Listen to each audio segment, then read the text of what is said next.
Hmm.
Ah, okay.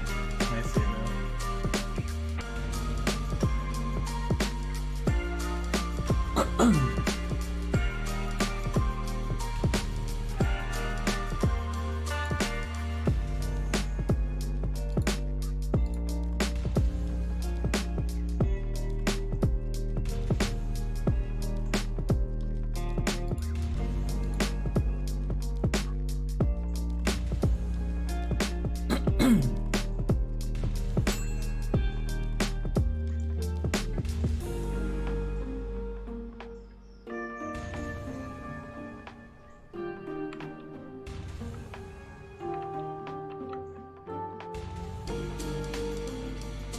Let's see.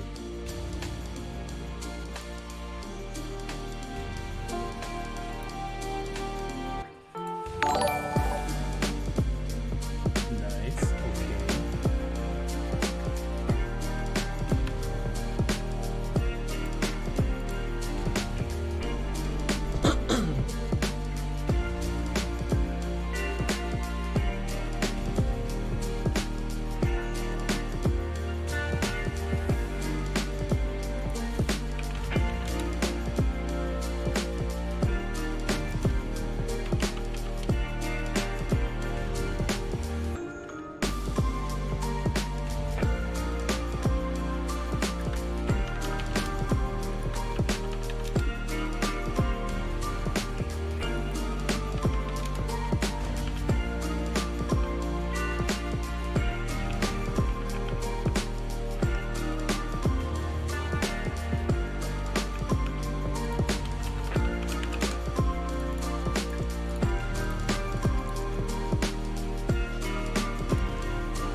Oh yeah, I've got to check out the new stuff.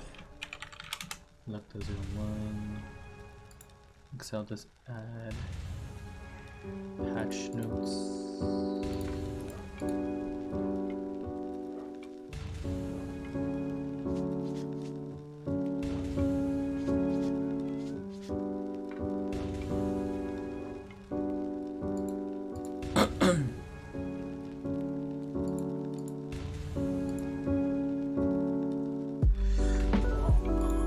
Sneeze.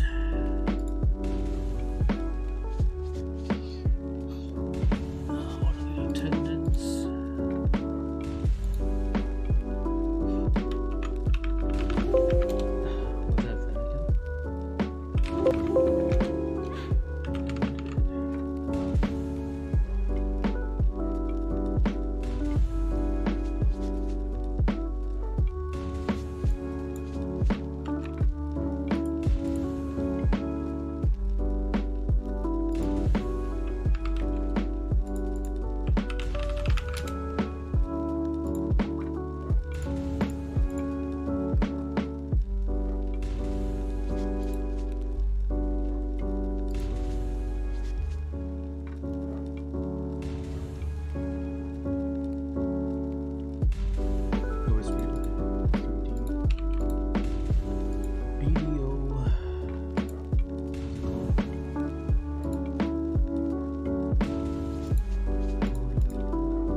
I mean, this storage is actually pretty big. Wow. Wait. Huh. But the storage here is actually pretty good. So I'm gonna get here, jeweler. Can you actually do this? Wow, okay. Illness fragment.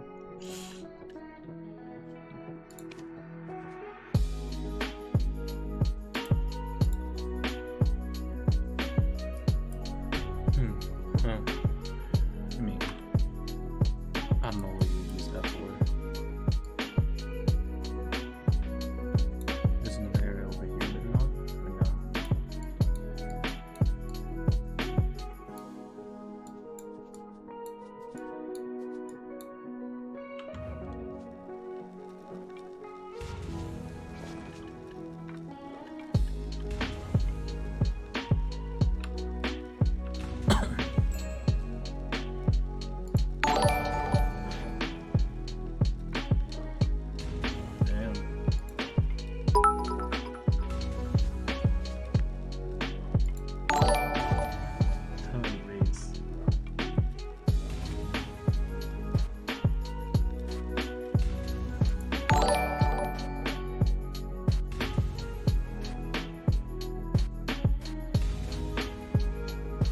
Can I get rid of the little zombie thing?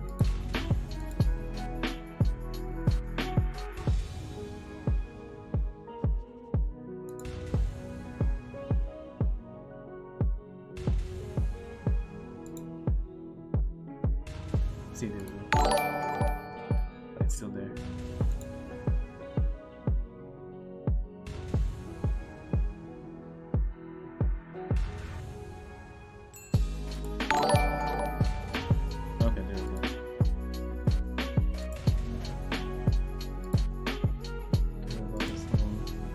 That's from a game, right?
she used up all my pets.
something with storage, and if I'm reading, it better be important.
A slacker with storage because I like to read. All the while they just continue being stupid. I've never forgotten a customer, what they stored or what they said.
A free refrigeration.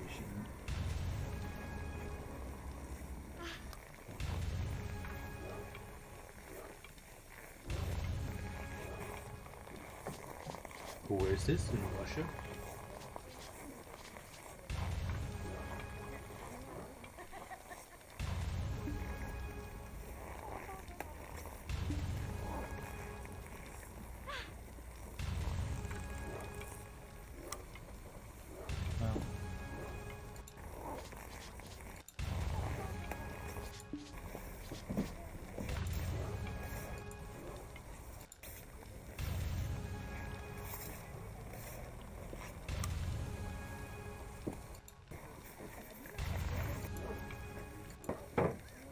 That's crazy.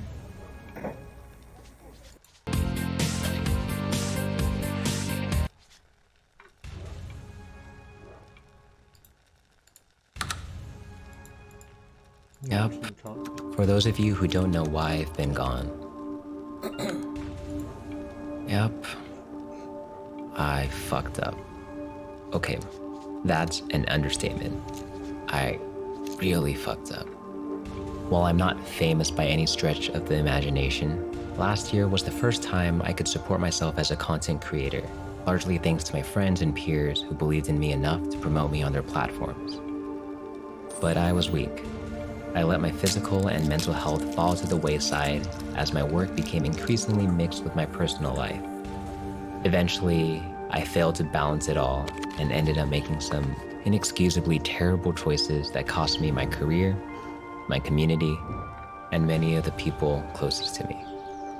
In short, I got canceled. And I'm sure many of you want the details, the play-by-play. The internet is always hungry for drama, but if you're here for the tea, you're in the wrong place.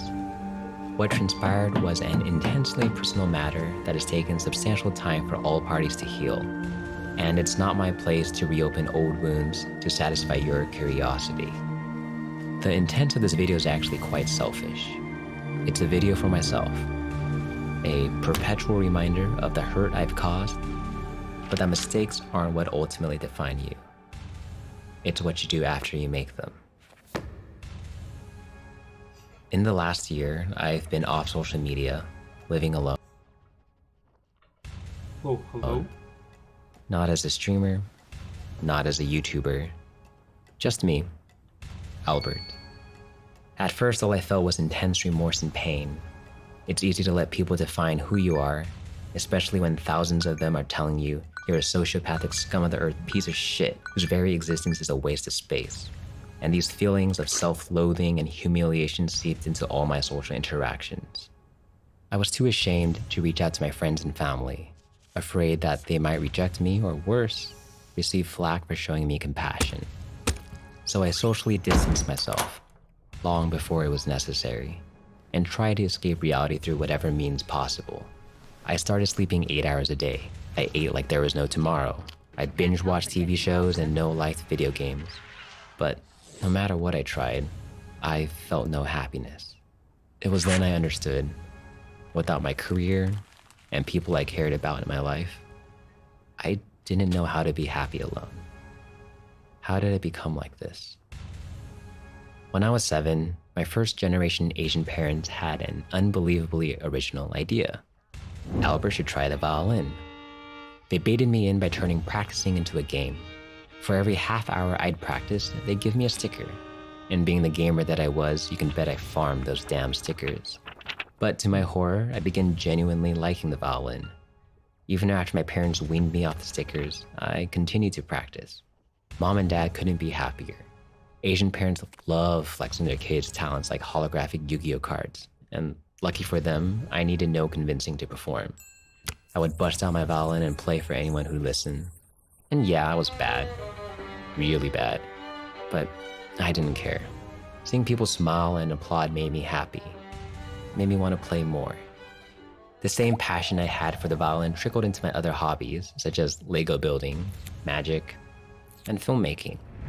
I just love learning new things and sharing that love with other people. Sadly, these feelings changed when I turned my hobbies into my job. They say if you do what you love, you'll never work a day in your life. Fuck that noise. When you do what you love, your life becomes your work. You can never clock out. You're constantly thinking and working to deliver the best experience to your audience. For me, I was always looking for ways to optimize my videos, my music, my social reach, my skills. My happiness was not a priority. So I hate to admit it, but at some point, my passions stopped bringing me joy. They were commodities I packaged and sold in return for self-validation and money. It became more about doing things I thought would be received well, rather than what I wanted to do. And socializing was the only thing that could pull me from my work. Contrary to appearances, I'm actually an extrovert. I'm happiest when I'm spending time with the people I love and doing things to make them happy. However, I was people-pleasing to a fault. I could never say no. Hey Albert, can you help me film this video? Hey Albert, can you make dinner tonight? Hey Albert, can you cut your hand off for me? I valued the happiness and approval of my peers, friends, and loved ones far above my own. So I'd often squash my needs in order to meet the needs of others. If it made them like me more, well, that was enough for me. It took being canceled for me to realize I didn't make myself happy. I always derived my happiness externally, whether it was from my career or my close relationships, and not always in healthy ways. And having lost both, I had hit rock bottom. I took a good look at myself and asked, do you want to come back? You've hurt people. You've burned bridges. Did you even really enjoy content creation, you ungrateful fuck? Maybe it's time to try a different line of work. And I thought about it. Why I got into it in the first place. Was it because of the fame? The promise of fortune? No, it was something else. I felt a spark rekindle inside me. I remember the kid who loved the violin. The kid who was able to make others happy with his music even though he sucked because it was clear he enjoyed what he was doing. I remember that all I've ever wanted to do is learn and make cool shit that I like with people that I like and share that to the world. Because in many ways, I'm an artist. Not a great one, and maybe never will be. And I'm okay with that. So my answer? But I knew if I jumped back into content creation right away, then nothing's really changed. So as cliche as it sounds, I've begun working on myself. I started small, finding things to do solely for my own sake and not anyone else's. I learned to make my own coffee. No, not your basic-ass Starbucks monstrosities or shitty instant Folgers, but homemade, pour-over coffee. It may seem like work having to grind your own beans, weigh them, heat water to a specific temperature, and then pour at a steady rate over a designated period of time. But for me, this was empowering. I had lost control of my life, so making coffee was a step in regaining that control. I also started exercising consistently. Reddit armchair experts will tell you to hit the gym if you're depressed, but I shit you not, it works. While I was still paranoid about being recognized in public, at the gym, no one gives a fuck who you are. Everyone's just concerned about achieving one thing, gains. And I needed that. A goal that whether I reach it is entirely up to me. And I found working out gave me confidence, which in turn made me feel happier. And with this newfound energy, I wanted something to direct it towards. I began looking into adopting a dog. So many cute dogs. But right before going to the shelter, my landlord shat on my dreams of becoming a dog owner. No pets. And also, get rid of your shit in the living room. Disappointed but not discouraged, I went with the next best thing. Yeast. I raised my yeast starter from scratch. All it took was flour, water, and 7 straight days of feeding, and Yeast Boy was born. I take him on long walks, give him warm baths, watch TV shows together. He's perfect. Plus, I can eat him. You'd be hard-pressed to find a bond that rivals that of man and yeast working together to create a delicious sourdough bread to fill the gaping void stemming from my lack of friendship and social interactions in my day-to-day life. But I've been working on that too. I started seeing a therapist, which has honestly helped me better understand myself. I've never shared so much and cried so much in front of someone I hardly know. I started making new friends who shared the same hobbies as me. Their passion for their crafts helped reinvigorate my own. I also reconnected with old friends, the ones who are there for you no matter what. the ones I took for granted and I'm forever grateful for having met. And finally, I stopped ghosting my family all the time and started checking in more often. They've always given me their support when I've fucked up, and this time was no exception. And I know now life's too short not to appreciate and spend time with those who love you. You never know when you might be seeing them for the last time. Recently, my grandmother passed away. I loved my Nai. She was one of my biggest fans, although she didn't really understand what I did for a living. When times were tough, she would always ask me if I was taking care of myself, making me home-cooked meals and sending me money whenever she could. It pained me to know that I worried her because I knew just how much she loved me. So I never told her what happened. We knew she only had a few months left to live, and I didn't want to burden her with that knowledge. She passed away peacefully, believing that I was the successful and virtuous man I simply was not. But you can bet I'm working my ass off to prove her right one day. As of this year, I'm doing my best to lead an honest life, owning everything I've ever done, the good and the bad. With fear and violence running rampant in the world right now, I've become more cognizant of my privileges. I started several creative projects I'm truly passionate about, and I've been learning to live for myself so that I can be a more present, empathetic, and loving human being to those around me. And I know, being canceled doesn't magically make you a better person. In fact, most people believe a canceled person will never change. But change doesn't just happen overnight. It's a lifelong process. And I don't know if the people I've hurt will ever accept my apologies. All I can do is work towards the day when I'll be able to forgive myself. So, when you search my name in the future, may the person you find be the person I resolve to become. Delete. That's pretty good. Unsubscribed. He sold me.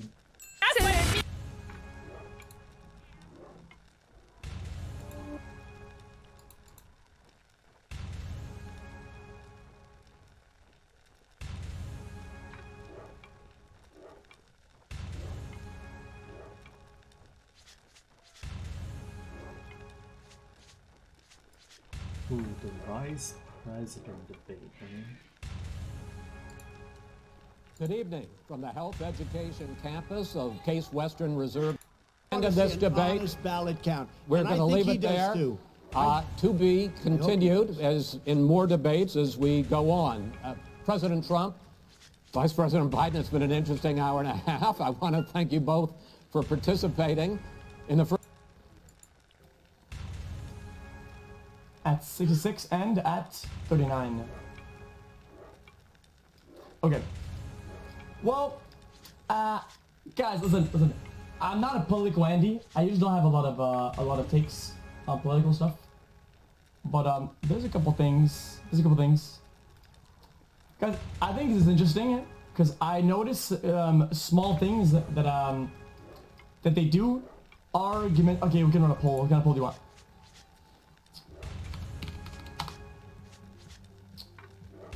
Trump won.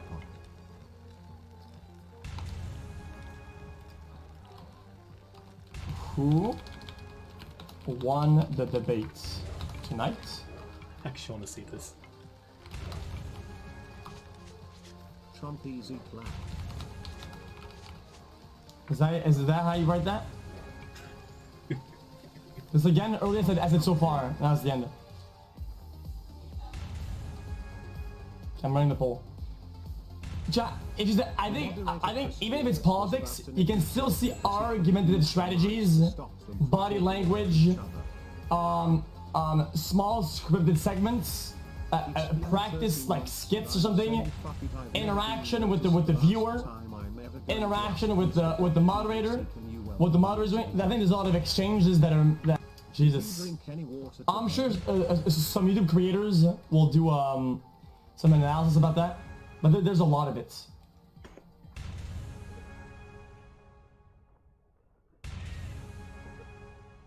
Damn. 50-50? That's crazy.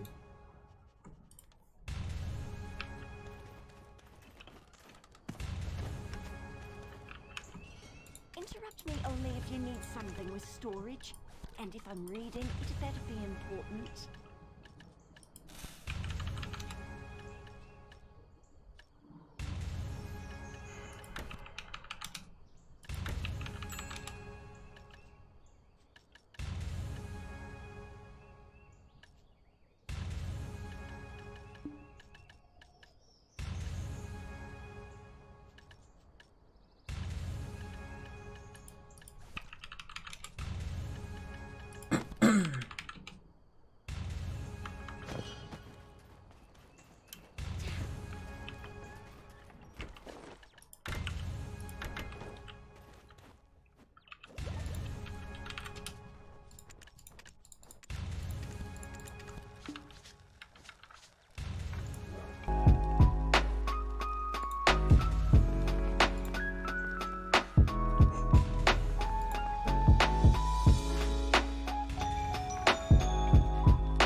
This episode was made possible by Squarespace. Oh, that should be pretty eye socket that the original has, because a professional looking web file and one draw the eyes. So I made just a regular version with very clean background and no weird stuff happening anywhere, just because I'm a creature and has some parts. I think I could probably get pretty far. I'm just gonna start right up here and right here, around the edge right here. I'm just gonna... You know what, I think this actually might just work. Eat this, that, just like that. That is pretty much it. That's what I'm gonna have to do. In the fur again. Stuff happening anywhere, just because I don't know, I just don't really feel like this might actually work. So let's go and edit this one. Also, it kind of reduces the quality.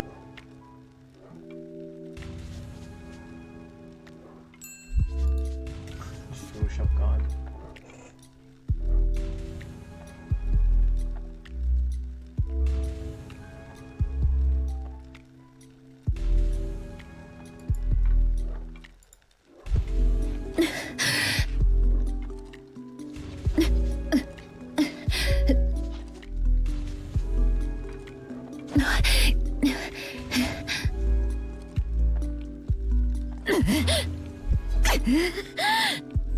そんな乱暴はやめて。なんですって。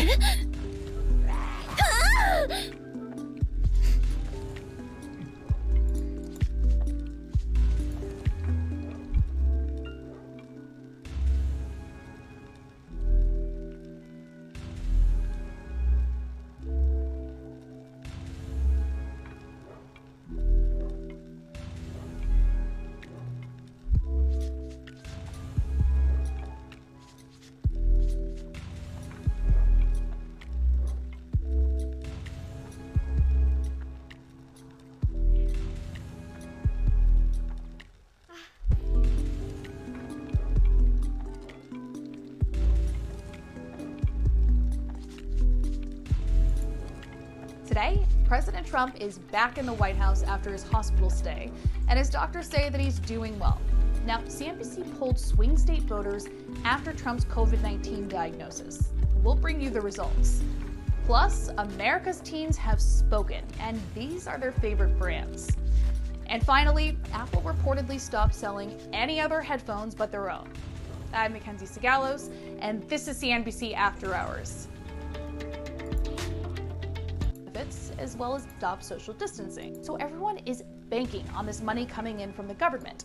Federal President, the White House on Friday night immediately after does have a 5% lead in these Walter Reed Army Medical Center to find out how that was starting to impact the presidential race. The big headline here is that Joe Biden does have a 5% lead in these battleground states. It's a 50 to 45 margin in favor of Biden in those battleground states. This is among likely voters. Nationally, across all the states, Biden's lead is much bigger. It's at 10 points nationally, but 5 points in those battleground states. And those are the states where all of the Electoral College votes will be decided that are really going to make the difference in this election.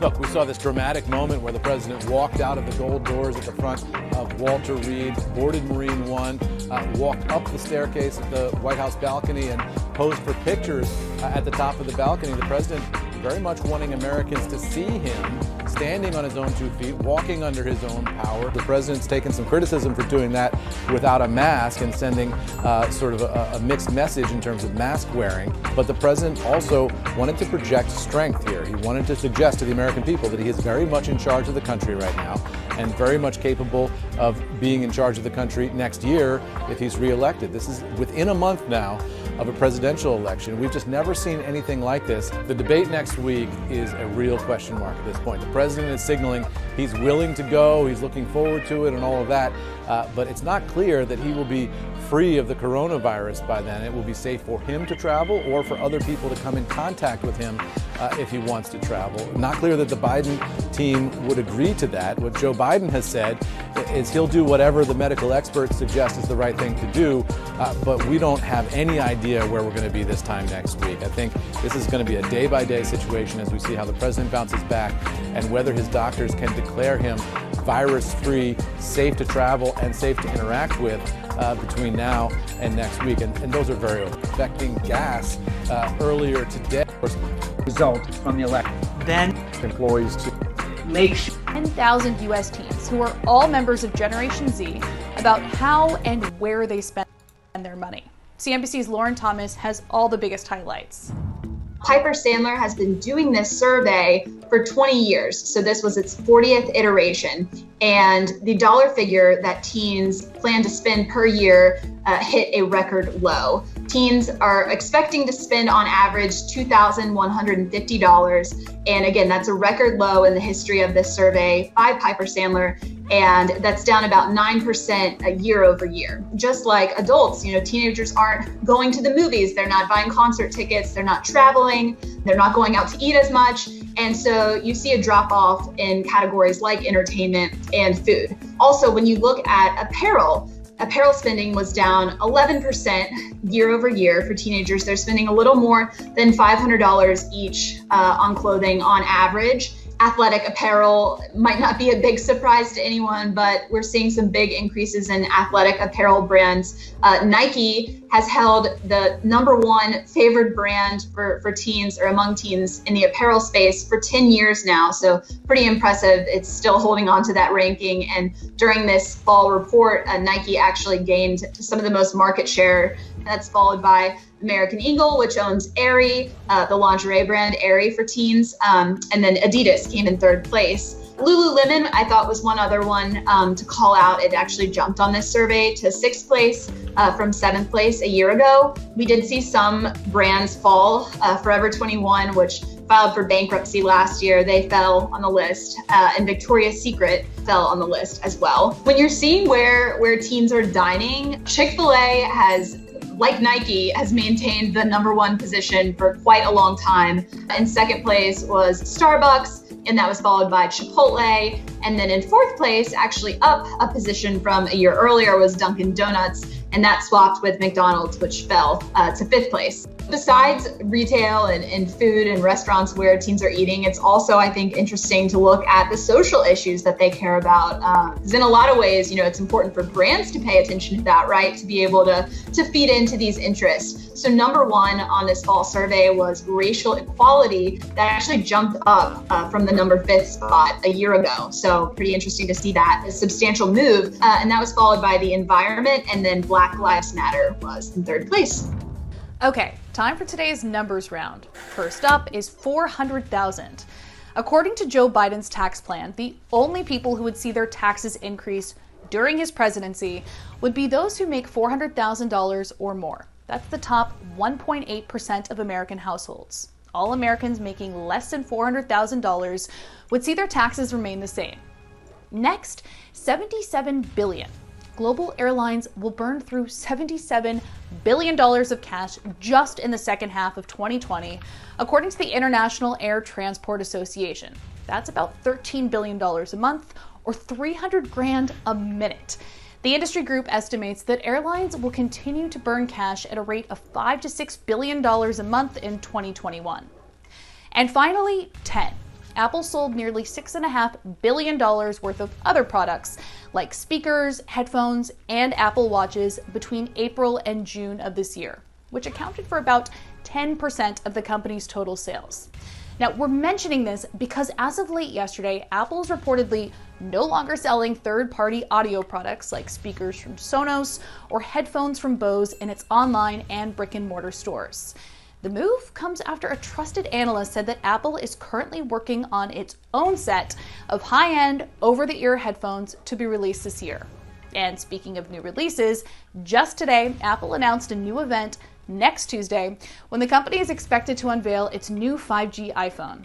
That's it for After Hours, but before we go, here's one more thing to keep an eye on.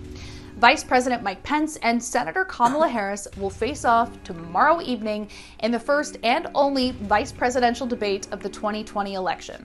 In the wake of President Trump's COVID-19 diagnosis and the infection spreading through his circle of advisors, additional protective measures have been taken, including putting a plexiglass barrier between Pence and Harris. We'll be live streaming the whole debate on CNBC.com, so be sure to tune in tomorrow. And of course, we'll be back here in our home office every Tuesday and Thursday with new editions of After Hours, so be sure to catch us then.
Tastes weird.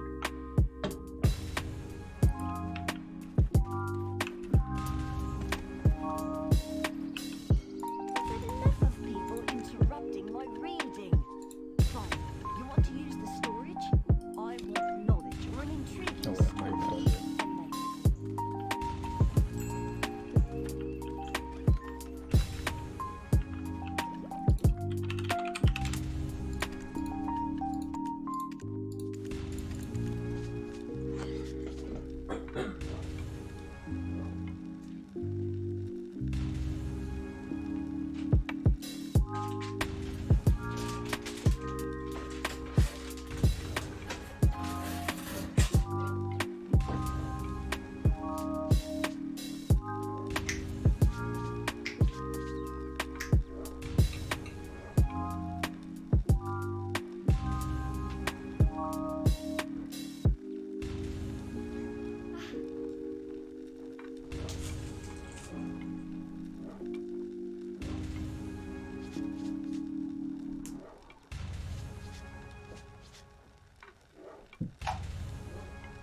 storage because I like to read.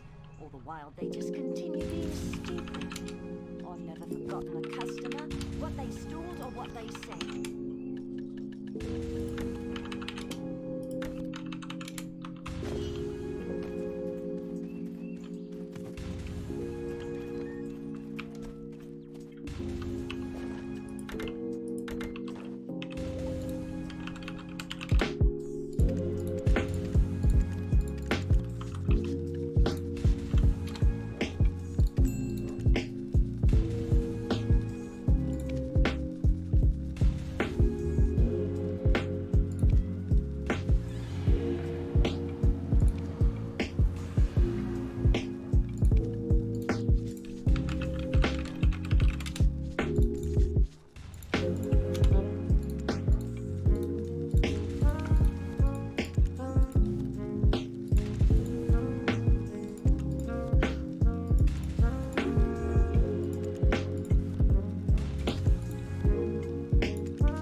I forgot what else. Okay, Miami butter, Blackstone.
Why the trace is not filling? Did I not order them?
Did I only grab? Oh, not enough white sauce. Let's see. White sauce, white sauce. Where are you?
Okay, so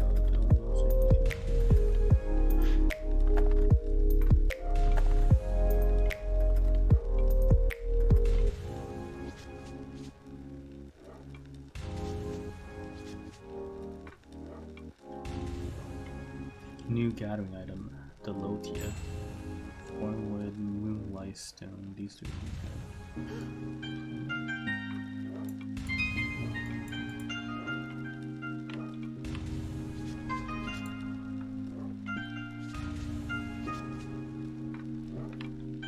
Stir-fried bird.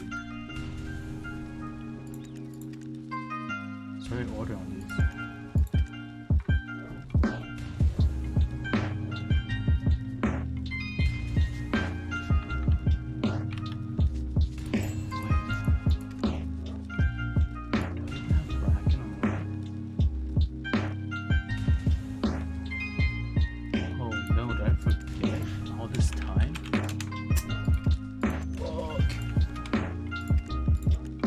Oh my god, that was one of the things I missed.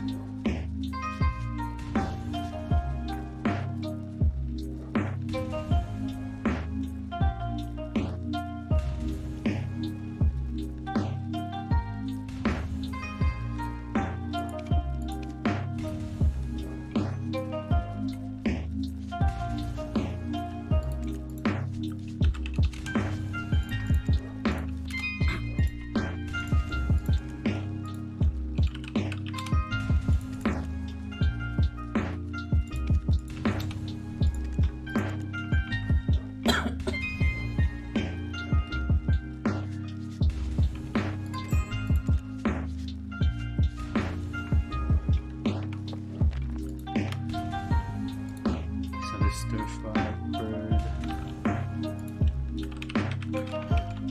chicken breast salad,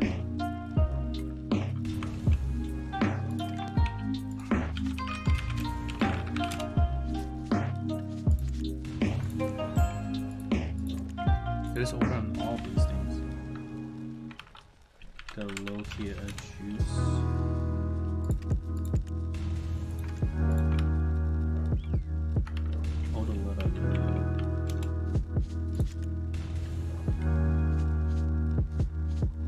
Damage reduction. Oh, this is like a PvP.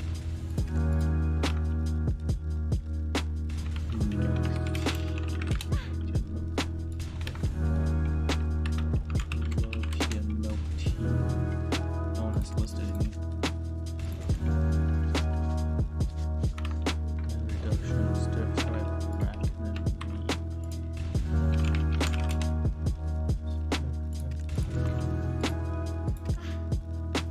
Total phase 1. These on the list just to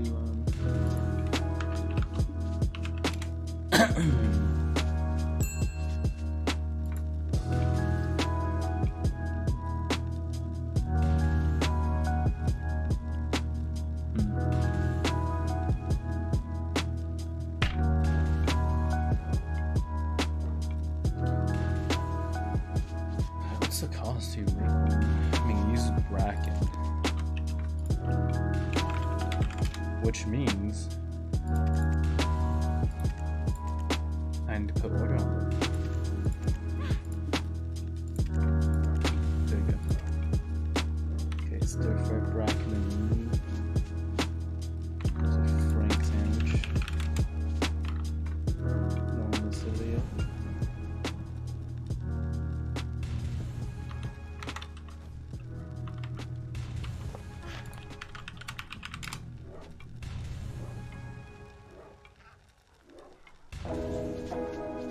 What the hell's the Lotia? She can grind to powder, I assume. Processing. There you go. What is this? Gather them.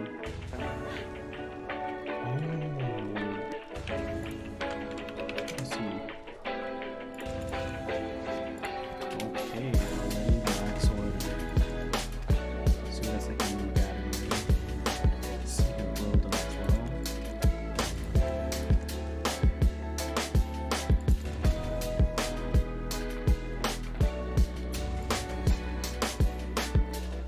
Safety. But why would you even want to use that? You have better wheels. Putting a damage penalty.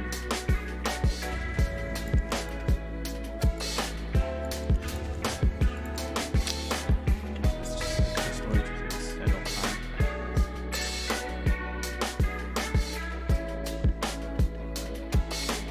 I started throwing out some of the useless meals. Like this fruit thing. Fruit salad.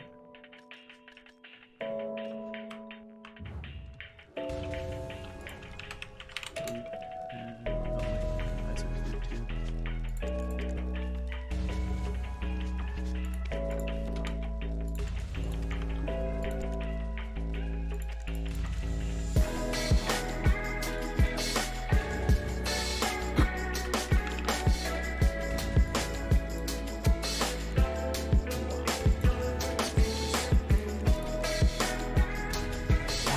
I don't understand. Ooh, remove the physical risk. Let's see.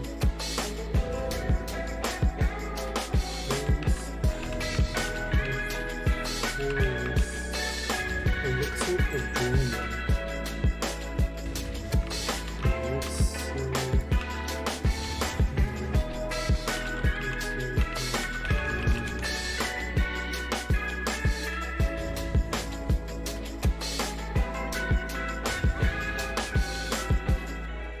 Why would anyone use this though?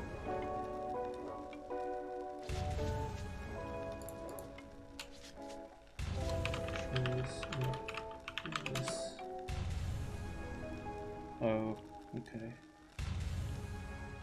It's not for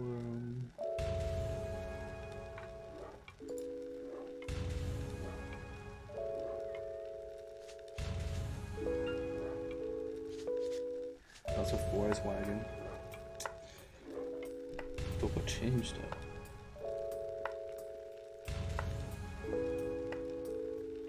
Doesn't make sense.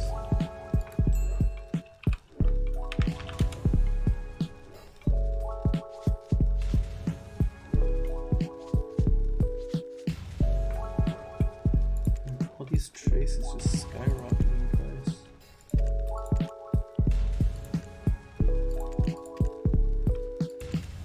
People finally realize alchemy makes you money. That might be why. I'm not good at cooking, but it's decent.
the 3080 is going to be in short.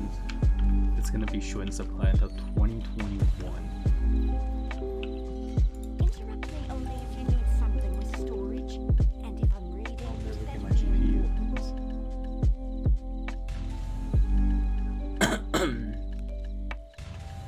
See, do I even have one?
We had no...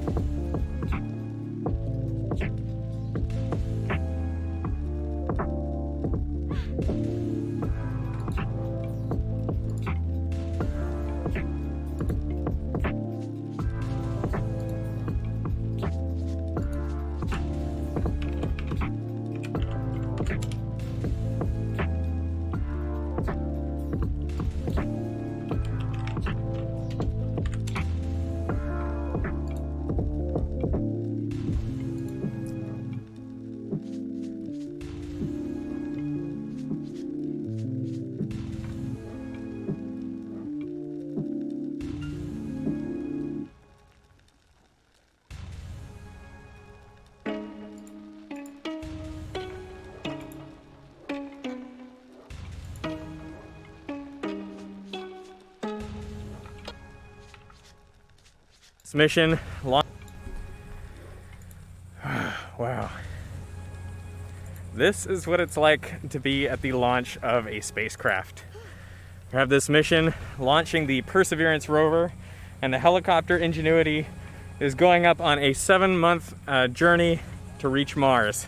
This is just awesome, man. My first launch of a spacecraft, and I just feel like I'm the only one out here. It's me, and the spacecraft is right over, I don't know, there somewhere. I'm gonna put on a long lens so we can see it. I think I can see it. Holy crap. Holy crap. Look at it go. That is phenomenal. You got any advice for me in terms of like what I should be looking out for, or, you know, any advice for a first timer? So what's really interesting to me is how emotional it is. So basically what you're going to see is it's almost like a miracle. Like you hear it, the countdown, and then all of a sudden you see this light taking off. It's like, you know, it's like clouds, and then you see the light taking off. And just like, well, I don't hear anything. All of a sudden you feel it in your body, like the sound, of course, propagating slower than the light, will hit your body and will really shake you. And you know, it's this almost out-of-body experience that you're part of, really, again, taking off from the shore of the cosmic ocean. You know, so for me, it's like, you know, punching a hole in the sky.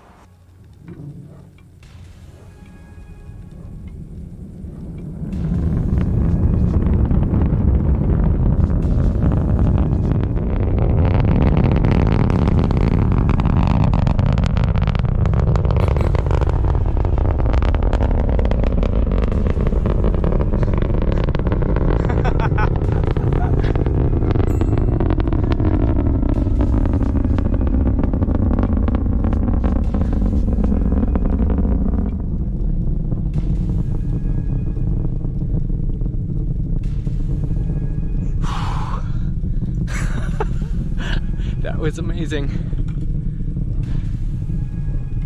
And there it is, doing its turn to the east.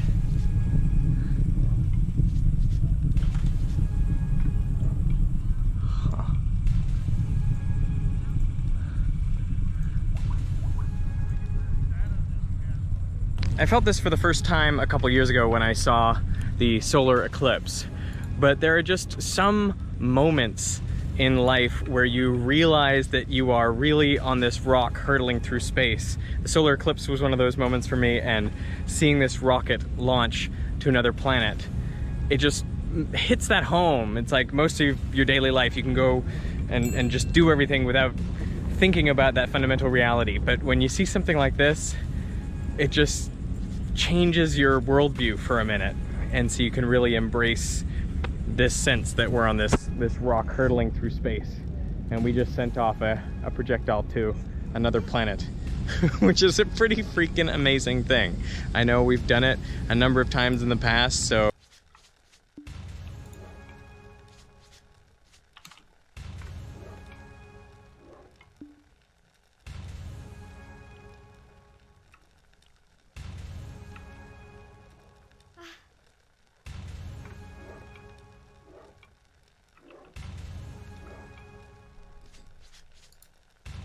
during the COVID lockdown, this headline went viral. Nearly half of men say they do most of the homeschooling. 3% of women agree. I bring this up not to debate who's right, but because it's a great example of something called egocentric bias. Most people think they do most of the work. For example, researchers have asked authors of multi-author papers what percentage of the work they personally did. And when they add up those percentages, the sum is on average 140%. When couples are asked to estimate how much of the housework they do, the combined total is almost always over 100%. Now you might think this is because people want to appear more helpful than they actually are, but that's not it. When couples are asked what fraction of the fights they start or how much of the mess is theirs, the total is again over 100. People think they do more of the work, but they also think they cause more of the problems. So why is this? I think it's simply because you experience and remember vividly all of what you do, but not all of what everyone else does. So naturally, you overestimate your own contributions and underestimate others. And I think this bias leads us to underestimate the influence of other things on our lives, like the role luck plays in our success. Take hockey players, for example. If you ask a professional hockey player how they managed to reach the NHL, they might mention their hard work, determination, great coaches, their parents' willingness to get up at 5 a.m. and so on, but they probably won't acknowledge how lucky they were to be born in January. And yet, in many years, 40% of hockey players selected into top-tier leagues are born in the first quarter of the year, compared to just 10% in the fourth quarter. An early birthday can make you up to 4 times as likely to be a pro hockey player. And the reason for this disparity is presumably because the cutoff date for kids' hockey leagues is January 1st. Those born in the first part of the year are a little older and so on average bigger and faster than kids in their league born late in the year. Now, as they grow up, this difference should eventually shrink to nothing, but it doesn't. Because the young kids who show the most promise are given more time on the ice and enter more tournaments where they receive better coaching and improve their skills. And these advantages compound year after year, so by the time you get to the pros, birthdays are heavily skewed towards the start of the year. But does any professional hockey player feel thankful for their birthday? Probably not. And we are all like that, largely oblivious to the fortunate events that support our success. Probably the most significant bit of luck many of us enjoy is being born into a prosperous country. Around half the variance in income received by people around the world is explained by their country of residence and that country's income distribution. If you were born in Burundi, for example, which has the world's lowest gross national income per capita of just $730 a year, it doesn't matter how smart or hardworking you are, you're unlikely to earn much as an adult. Now, many people get offended if you point out how big a role chance plays in their success. And I get it. If we are just a product of our circumstances, then our hard work and our talent seem to count for nothing. People think it has to be either skill or luck that explains success. But the truth is, you need both. Take these 8 track and field world records. All the athletes who achieved these records are obviously world-class, extremely dedicated and talented, and yet when they achieved their world records, 7 out of 8 had a tailwind.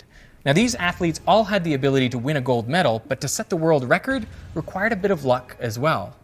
The importance of luck increases the greater the number of applicants applying for just a few spaces. Consider the most recent class of NASA astronauts.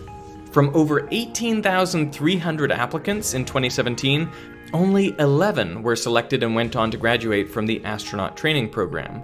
Now we can make a toy model of the selection process. Let's assume that astronauts are selected mostly based on skill, experience, and hard work, but also, say, 5% as a result of luck, fortunate circumstances. For each applicant, I randomly generated a skill score out of 100, and I also randomly generated a luck score out of 100. Then I added those numbers together, weighted in the 95:5 ratio to get an overall score. This score represents the selector's judgments, meaning the top 11 by this metric would become astronauts. And I repeated this simulation 1,000 times, representing 1,000 different astronaut selections. And what I found was the astronauts who were picked were very lucky. They had an average luck score of 94.7. So how many of the selected astronauts would have been in the top 11 based on skill alone? The answer was on average only 1.6. That means even with luck accounting for just 5% of the outcome, 9 or maybe 10 of the 11 applicants selected would have been different if luck played no role at all. When competition is fierce, being talented and hardworking is important, but it's not enough to guarantee success. You also need to catch a break. Largely, I think we're unaware of our good luck because by definition, it's not something we did. Like the housework done by your significant other, it goes unappreciated. And here's the crazy thing. Downplaying the importance of chance events may actually improve your probability of success. Because if you perceive an outcome to be uncertain, you're less likely to invest effort in it, which further decreases your chances of success. So it's a useful delusion to believe you are in full control of your destiny. I mean, if I had known how bad I was when I started YouTube, or how much work it would take, I might have given up right then. Welcome to Veritasium, an online science video blog. Now, there may be another benefit to overlooking your lucky breaks, which is it makes it easier to justify your place in society. If you have a lot of wealth or power, you can just chalk it up to your own intelligence, effort, and perseverance. It makes it easier to accept inequality. In one experiment, participants were put in groups of 3 in small rooms to discuss a complex moral problem, and one person in each group was randomly designated the team leader. Half an hour later, the experimenter came by with 4 cookies for each team. So who got the extra cookie? In each case, it went to the team leader. Even though they had no special aptitude, they didn't have extra responsibilities, and they'd gotten their position through chance alone. Once you have achieved a certain status, it seems natural to feel like you deserve it, and all the other good things that come your way. Now, this is just an anecdote, but whenever I've been upgraded to fly business class, I've always observed the worst behavior in my fellow privileged passengers. They just act so entitled and uncourteous. And research has found evidence for this as well. In another experiment, participants were asked to think of a good thing that happened to them recently. And then one group was asked to list their own personal qualities or actions that made that good thing happen. Another group was asked to list external factors beyond their control that led to the event. And a control group was simply asked to list reasons why the good thing happened. Now, for completing this task, participants were told they would be paid $1. But at the end, they were offered the option to donate some or all of the money to a charity. Results showed those who listed their own personal attributes contributed 25% less than those who listed external factors beyond their control. Now, think of what all this means for people in our society, specifically for people in positions of power, like business leaders and politicians. Now, undoubtedly, most of them are talented and hardworking, but they have also been luckier than most. And like most of us, they don't realize just how lucky they are. And this gives them a distorted view of reality. They're kind of living in a form of survivor bias. All these leaders have worked hard and ultimately succeeded, so to them the world appears fair. In their experience, it rewards hard work. But what they don't have is the experience of all the people who have worked hard and failed. So what are they to make of people less successful than themselves? Well, the natural conclusion is that they must just be less talented or less hardworking. And this perspective makes them less inclined to be generous, to give back. And they are the ones who set the rules for how society operates. And this is particularly unfortunate since one of the main ways many of us are lucky is in our country of residence.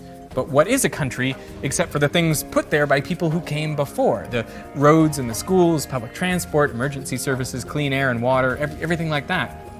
It seems a cruel trick of our psychology that successful people without any malice will credit their success largely to their own hard work and ingenuity, and therefore contribute less to maintaining the very circumstances that made that success possible in the first place. The good news is that acknowledging our fortunate circumstances not only brings us more in line with reality, it also makes us more likable.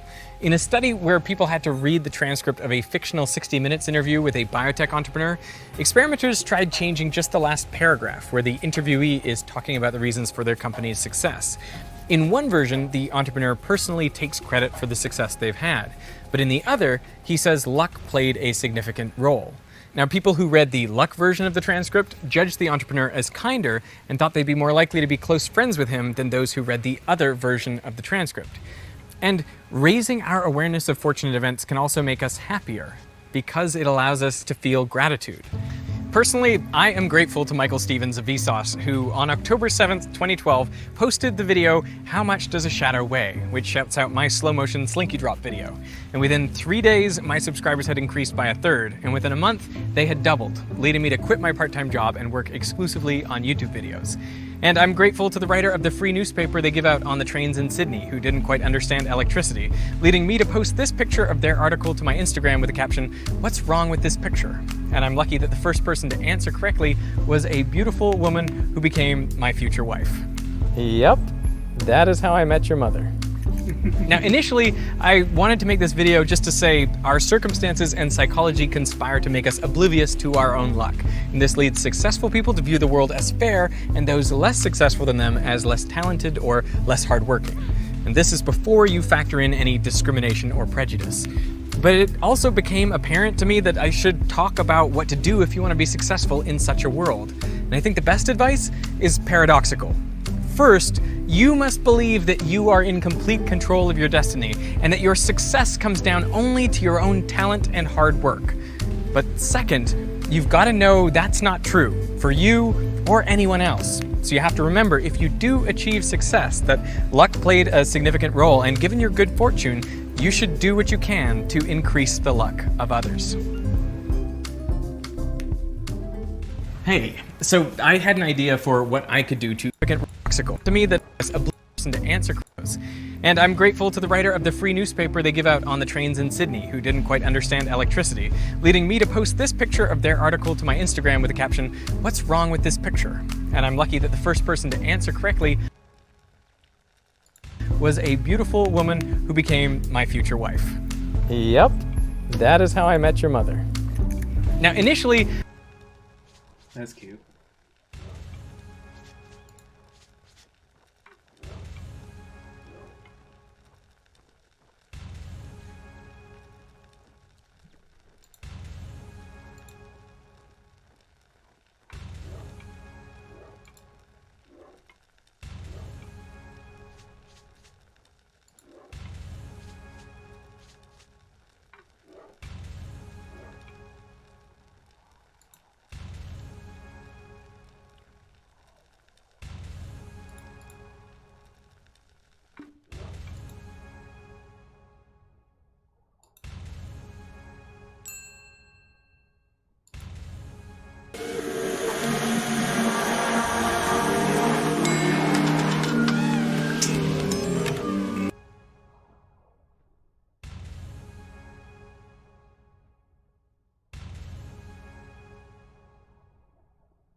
Could I get I hate you. I know.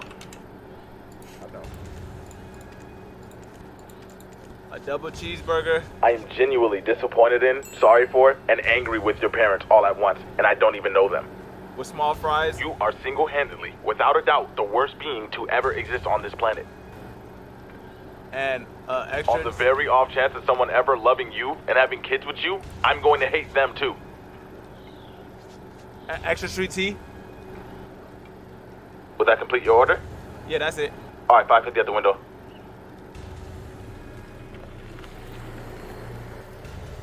Here you go.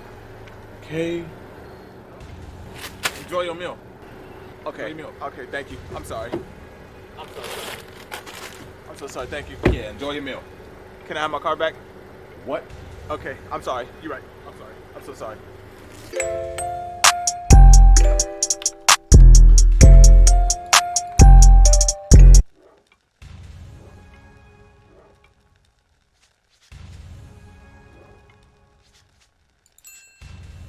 Dear fellow scholars, this is 2-Minute Papers with Dr. Károly Zsolnai Fehér. I recommend that you immediately start to hold on to your papers because this work is about creating physics simulations in higher than 3 spatial dimensions. The research in this paper is used to create this game that takes place in a 4D world, and it is just as beautiful as it is confusing. And, I'll be honest, the more we look, the less this world seems to make sense for us. So, let's try to understand what is happening here together. You see an example of a 4-dimensional simulation here. The footage seems very cool, but I can't help but notice that sometimes things just seem to disappear into the ether. In other cases, they suddenly appear from nowhere. How can that happen? Let's decrease the dimensionality of the problem, and suddenly we will easily understand how this is possible. Here we take a 2D slice of our 3D world, start the simulation, and imagine that we only see what happens on this slice. We see nothing else, just the slice. That sounds fine, things move around freely, nothing crazy going on, and suddenly, hey, things slowly disappear. The key in this example is that luckily we can also look at the corresponding 3D simulation on your display. We can see not only the 2D slice, but everything around it. So the playbook is as follows. If something disappears, it means that it went back or forward in the 3rd dimension. So what we see on the slice is not the object itself, but its intersection with the 3D object. The smaller the intersection, the more we see the side of the sphere, and the object appears to be smaller, or even better, look, the ball is even floating in the air. When we look at the 3D world, we see that this only appears like that, but in reality what happens is that we see the side of the sphere. Really cool. We now understand that colliding can create a mirage that seems as if objects were suddenly receding, disappearing, and even floating. Just imagine how confusing this would be if we were this 2D character. Actually, you don't even need to imagine that, because this piece of research work was made to be able to create computer games where we are a 3D character in a 4D world, so we can experience all of these confusing phenomena. However, we get some help in decoding this situation, because even though this example runs in 3D, when something disappears into the ether, we can move along the 4th dimension and find it. So good. Floaty behavior can also happen, and now we know exactly why. But wait, in this 3D domain, even more confusing new things happen. As you see here, in 3D, cubes seem to be changing shape, and the reason for this is the same, we just see a higher dimensional object's intersection with our lower dimensional space. But the paper does not only extend 3D rigid body dynamic simulations to not only 2D, but to any higher dimension. You see, this kind of footage can only be simulated because it also proposes a way to compute collisions, static and kinetic friction, and similar physical forces in arbitrary dimensions. And now, hold on to your papers because this framework can also be used to make amazing, mind-bending game puzzles where we can miraculously unbind seemingly impossible configurations by reaching into the fourth dimension. This is one of those crazy research works that truly cannot be bothered by recent trends and hot topics. And I mean it in the best possible way. It creates its own little world and invites us to experience it, and it truly is.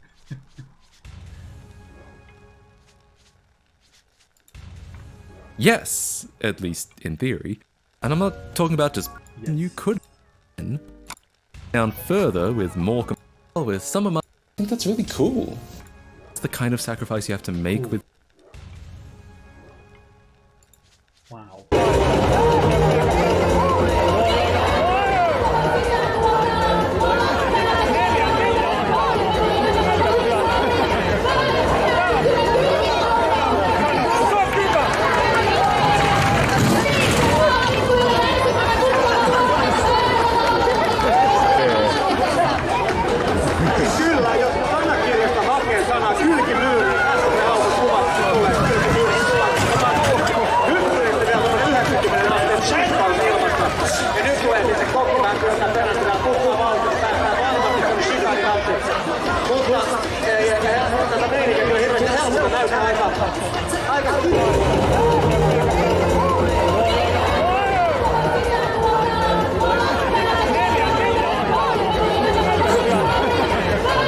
Stuff like this one become a meme on the internet, but no one else at the place gets it. They just continue being stupid.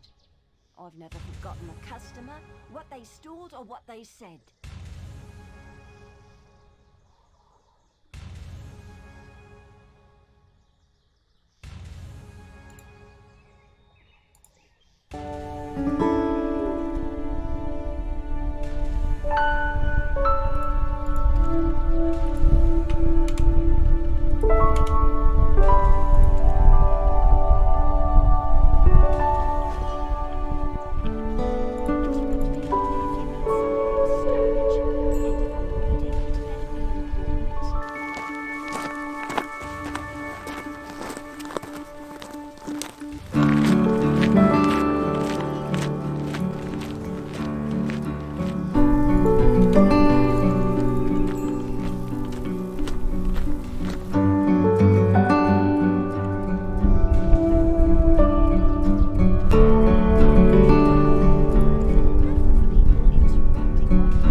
Well, that was intense. That was really windy. It was a fun hike, but super windy. It was so windy, these little camera straps, they kept blowing up and hitting me in the face, and one time it hit me in the eyeball. It actually kind of hurt. We're How do you make couscous again? Tough. Okay.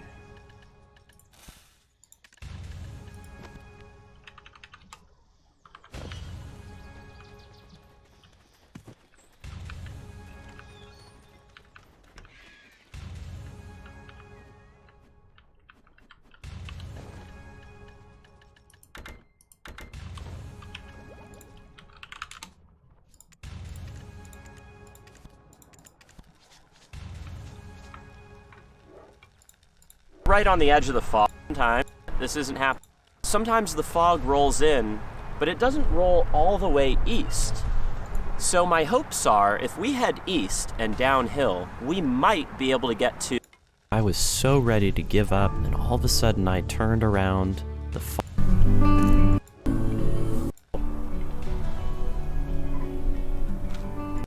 a little bit. I was like, I think I may actually start hiking back, but a beautiful side of the frame. I'm doing really happy with the times, and each and every time, you know, I finally got 850 to kind of shield the camera from the wind, which finally revealed fourth, even fifth time. Today we've got, we don't really, or not, isn't happening, and it's cold and I want to go home. I'm not a fan of plan number 1. I usually don't do plan number 1, so we're just not going to do plan number 1. Plan number 2 is we go up that way, northwest, to another ridge that's just a little bit higher, see if we can get above the fog. I'm going to leave that plan as a last resort. Plan number 3, which is the plan that we're going to do, is we're actually going to head downhill. And I know what you're thinking, okay, well, we're in the fog. If you go downhill, won't you still be in the fog? Sometimes the fog rolls in, but it doesn't roll all the way east. So my hopes are, if we head east and downhill, we might be able to get to the edge of the fog and actually see the fog pouring in front of us. It's kind of my best prediction right now. So unfortunately, this spot didn't work out. Happens all the time. That's okay. We're gonna go down there, see if we can get some good shots, and then we have to hike this way back anyways, so we'll find potentially some other viewpoints and places to hike around if this spot doesn't work.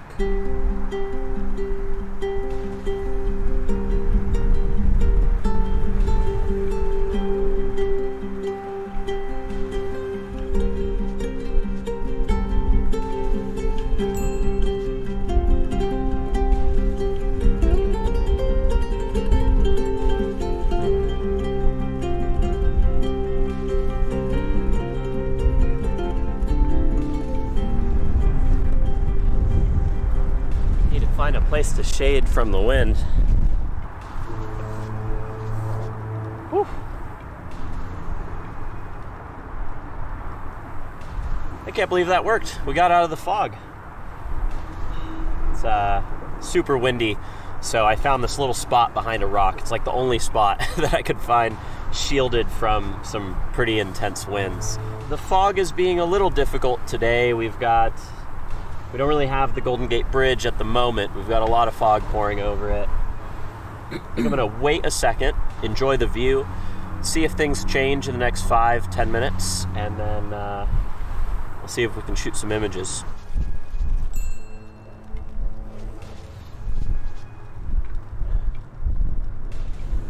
Always gotta pack a peanut butter sandwich for the shoot. Very important. Probably more important than the camera gear.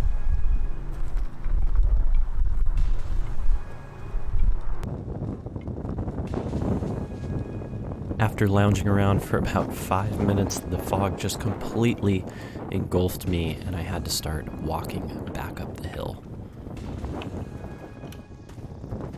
You can see the edge of the fog right there, where the light is coming through. We're right on the edge of the fog. That looks really surreal.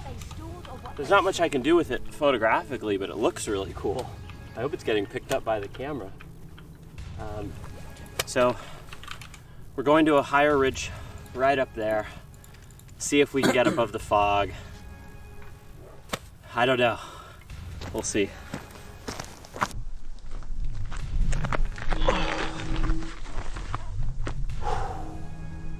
I am tired. We made it up to another hill. We're not really above the fog, unfortunately. We're like right on the edge again. Every once in a while I see the landscape pop out, but the fog is too high to see the city or the bridge. You kind of just see, well, sort of nothing. It's one of those days, you know? Keep chasing and can't quite get it. It's funny how things can change in a split second. I was so ready to give up, and then all of a sudden I turned around, the fog lowered, and I witnessed this.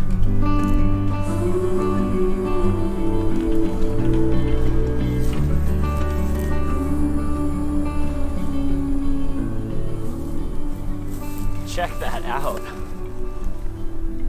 My gosh. That's incredible.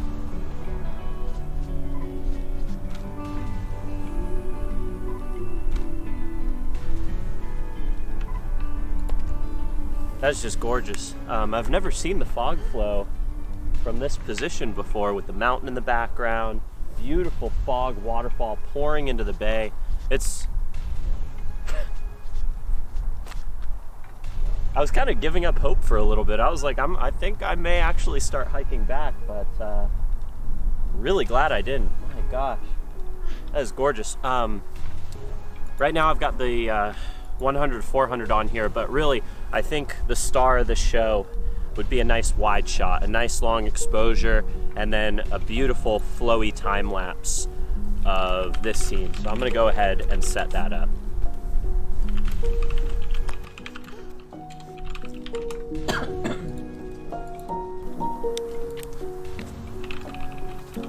I don't really know how the scene is gonna look in the camera, but I can tell you in person, it's amazing.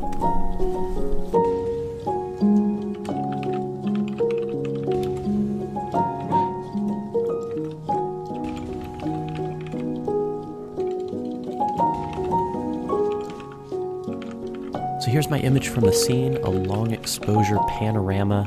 I really love the way this shot ended up coming out. I love that smooth, silky look to the fog and all those layers of hills in the background with the city lights. This is actually a tricky image to get. I ended up doing a mold from the right side of the figure.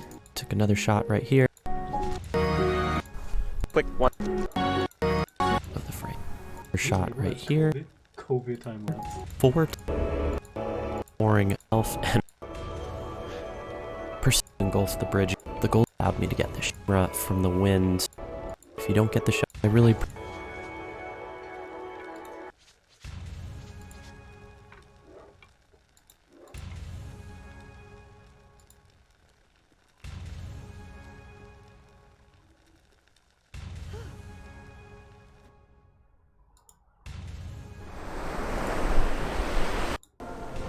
This week's episode, we hope you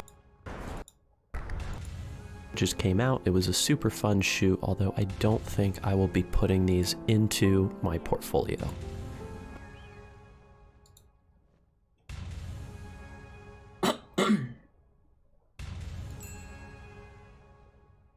Hey friends, Michael Shainbloom here, and in this video I'm going to teach you how to focus stack using Photoshop. Focus stacking is pretty simple. It's basically just...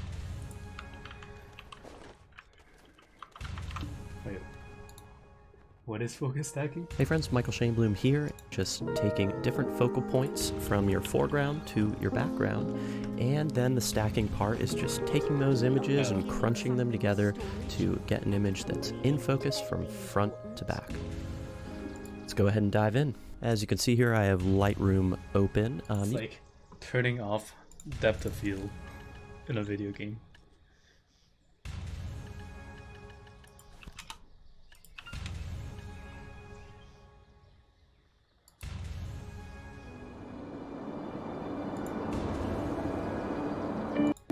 I have been because again, got so it clouds. Been scouting around for a little bit, just looking for different compositions, and 250 with the 14 color lined up. I wouldn't like that. I would trash that frame, but I actually really liked the lighting, so I decided this way, and we're both really excited about it. The link will. I'm deleting the poem. Oh, God.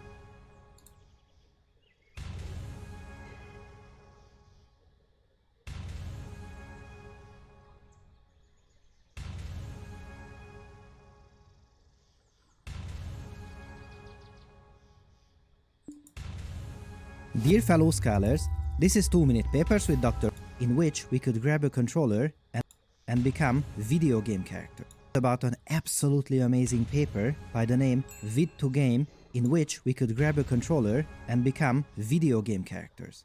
It was among the first introductory papers to tackle this problem, and in this series we always say that 2 more papers down the line and it will be improved significantly. So let's see what's in store, and this time just 1 more paper down the line. That's crazy.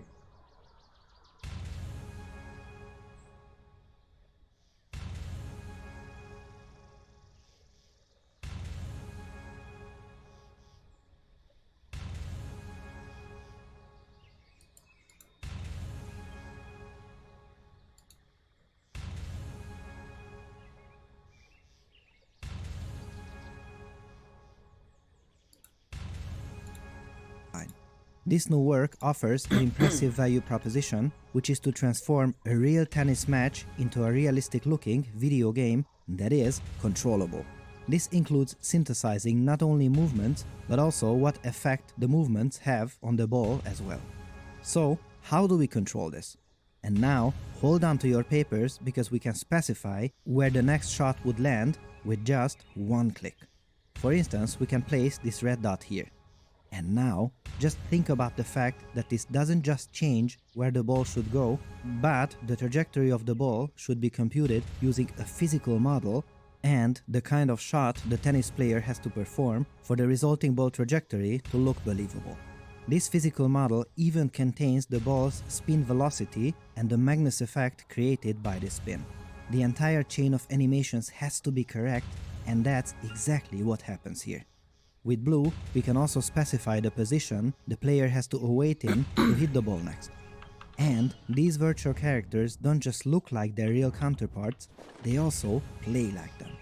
You see, the authors analyzed the playstyle of these athletes and built a heat map that contains information about their usual shot placements for the forehand and backhand shots separately, the average velocities of these shots, and even their favored recovery positions. If you have a closer look at the paper, you will see that they not only include this kind of statistical knowledge into their system, but they really went the extra mile and included common tennis strategies as well. So, how does it work? Let's look under the hood. First, it looks at broadcast footage from which annotated clips are extracted that contain the movement of these players. If you look carefully, you see this red line on the spine of the player and some more. These are annotations that tell the AI about the pose of... This is the video that Frank was talking about.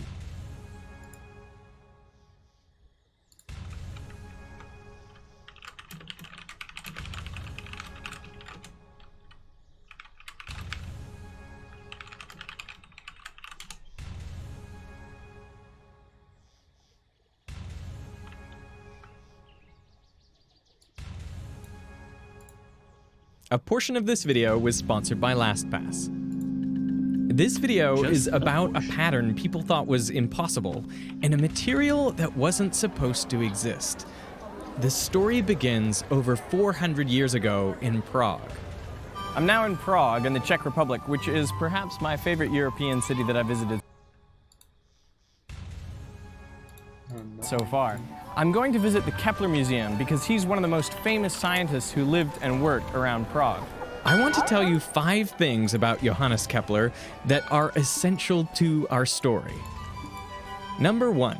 Kepler is most famous for figuring out that the shapes of planetary orbits are ellipses.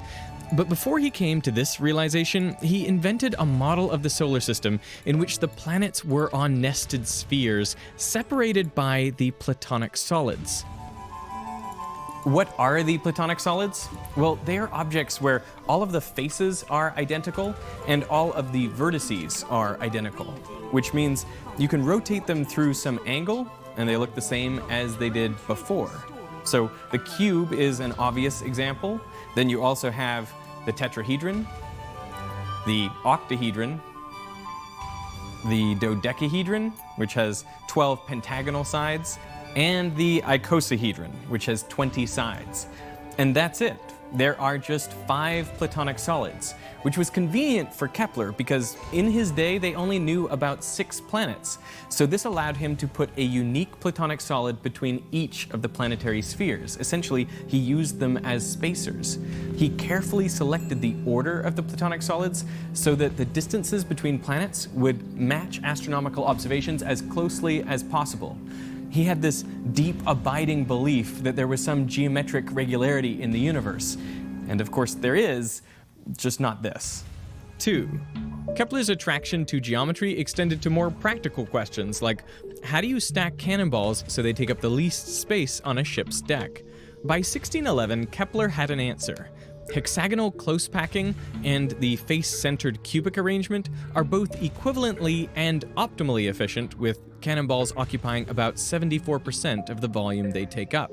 Now this might seem like the obvious way to stack spheres. I mean, it is the way that oranges are stacked in the supermarket, But Kepler hadn't proved it, he just stated it as fact, which is why this became known as Kepler's conjecture. Now it turns out he was right, but it took around 400 years to prove it. The formal proof was only published in the journal Form of Mathematics in 2017. 3. Kepler published his conjecture in a pamphlet called De Neva Sexangula, on the six-cornered snowflake, in which he wondered there must be a definite cause why, whenever snow begins to fall, its initial formations invariably display the shape of a six-cornered starlet. For if it happens by chance, why do they not fall just as well with 5 corners or with 7? Why always with 6? In Kepler's day, there was no real theory of atoms or molecules or how they self-arrange into crystals, but Kepler seemed to be on the verge of understanding this. I mean, he speculates about the smallest natural unit of a liquid like water, essentially a water molecule, and how these tiny units could stack together mechanically to form the hexagonal crystal, not unlike the hexagonal close-packed cannonballs. 4. Kepler knew that regular hexagons can cover a flat surface perfectly, with no gaps. In mathematical jargon, we say the hexagon tiles the plane periodically. You know that a tiling is periodic if you can duplicate a portion of it and continue the pattern only through translation, with no rotations or reflections. Periodic tilings can also have rotational symmetry. A rhombus pattern has twofold symmetry because if you rotate it 180 degrees, 1/2 turn, the pattern looks the same as it did before. Equilateral triangles have threefold symmetry. Squares have fourfold symmetry, and hexagons have sixfold symmetry. But those are the only symmetries you can have: 2, 3, 4, and 6. There is no fivefold symmetry. Regular pentagons do not tile the plane. But that didn't stop Kepler from trying. See this pattern right here? He published it in his book Harmonices Mundi, or Harmony of the World.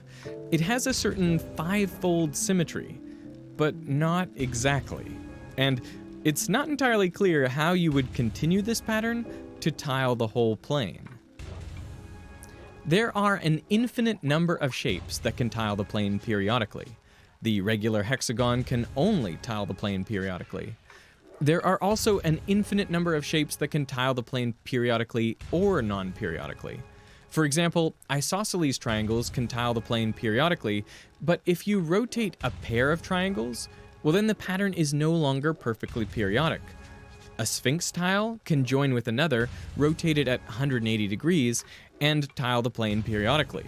But a different arrangement of these same tiles is non-periodic. This raises the question, are there some tiles that can only tile the plane non-periodically? Well, in 1961, Hao Wang was studying multicolored square tiles. The rules were touching edges must be the same color, and you can't rotate or reflect tiles, only slide them around. Now the question was, if you're given a set of these tiles, can you tell if they will tile the plane? Wang's conjecture was that if they can tile the plane, well, they can do so periodically. But it turned out Wang's conjecture was false. His student, Robert Berger, found a set of 20,426 tiles that could tile the plane, but only non-periodically. Think about that for a second. Here we have a finite set of tiles. Okay, it's a large number, but it's finite. And it can tile all the way out to infinity without ever repeating the same pattern. There's no way even to force them to tile periodically. And a set of tiles like this that can only tile the plane non-periodically is called an aperiodic tiling. And mathematicians wanted to know, were there aperiodic tilings that required fewer tiles? Well, Robert Berger himself found a set with only 104. Donald Knuth got the number down to 92. And then in 1969, you had Raphael Robinson, who came up with 6 tiles, just 6, that could tile the entire plane without ever repeating. Then along came Roger Penrose, who would ultimately get the number down to 2. Penrose started with a pentagon. He added other pentagons around it and, of course, noticed the gaps. But this new shape could fit within a larger pentagon. which gave Penrose an idea.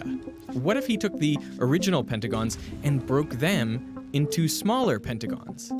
Well, now some of the gaps start connecting up into rhombus shapes. Other gaps have 3 spikes. But Penrose didn't stop there. He subdivided the pentagons again. Now, some of the gaps are large enough that you can use pentagons to fill in part of them. And the remaining holes you're left with are just rhombuses, stars, and a fraction of a star that Penrose calls a justice cap. You can keep subdividing indefinitely, and you will only ever find these shapes. So with just these pieces, you can tile the plane aperiodically with an almost 5-fold symmetry. The fifth thing about Johannes Kepler is that if you take his pentagon pattern and you overlay it on top of Penrose's, well, the two match up perfectly. Once Penrose had his pattern, he found ways to simplify the tiles.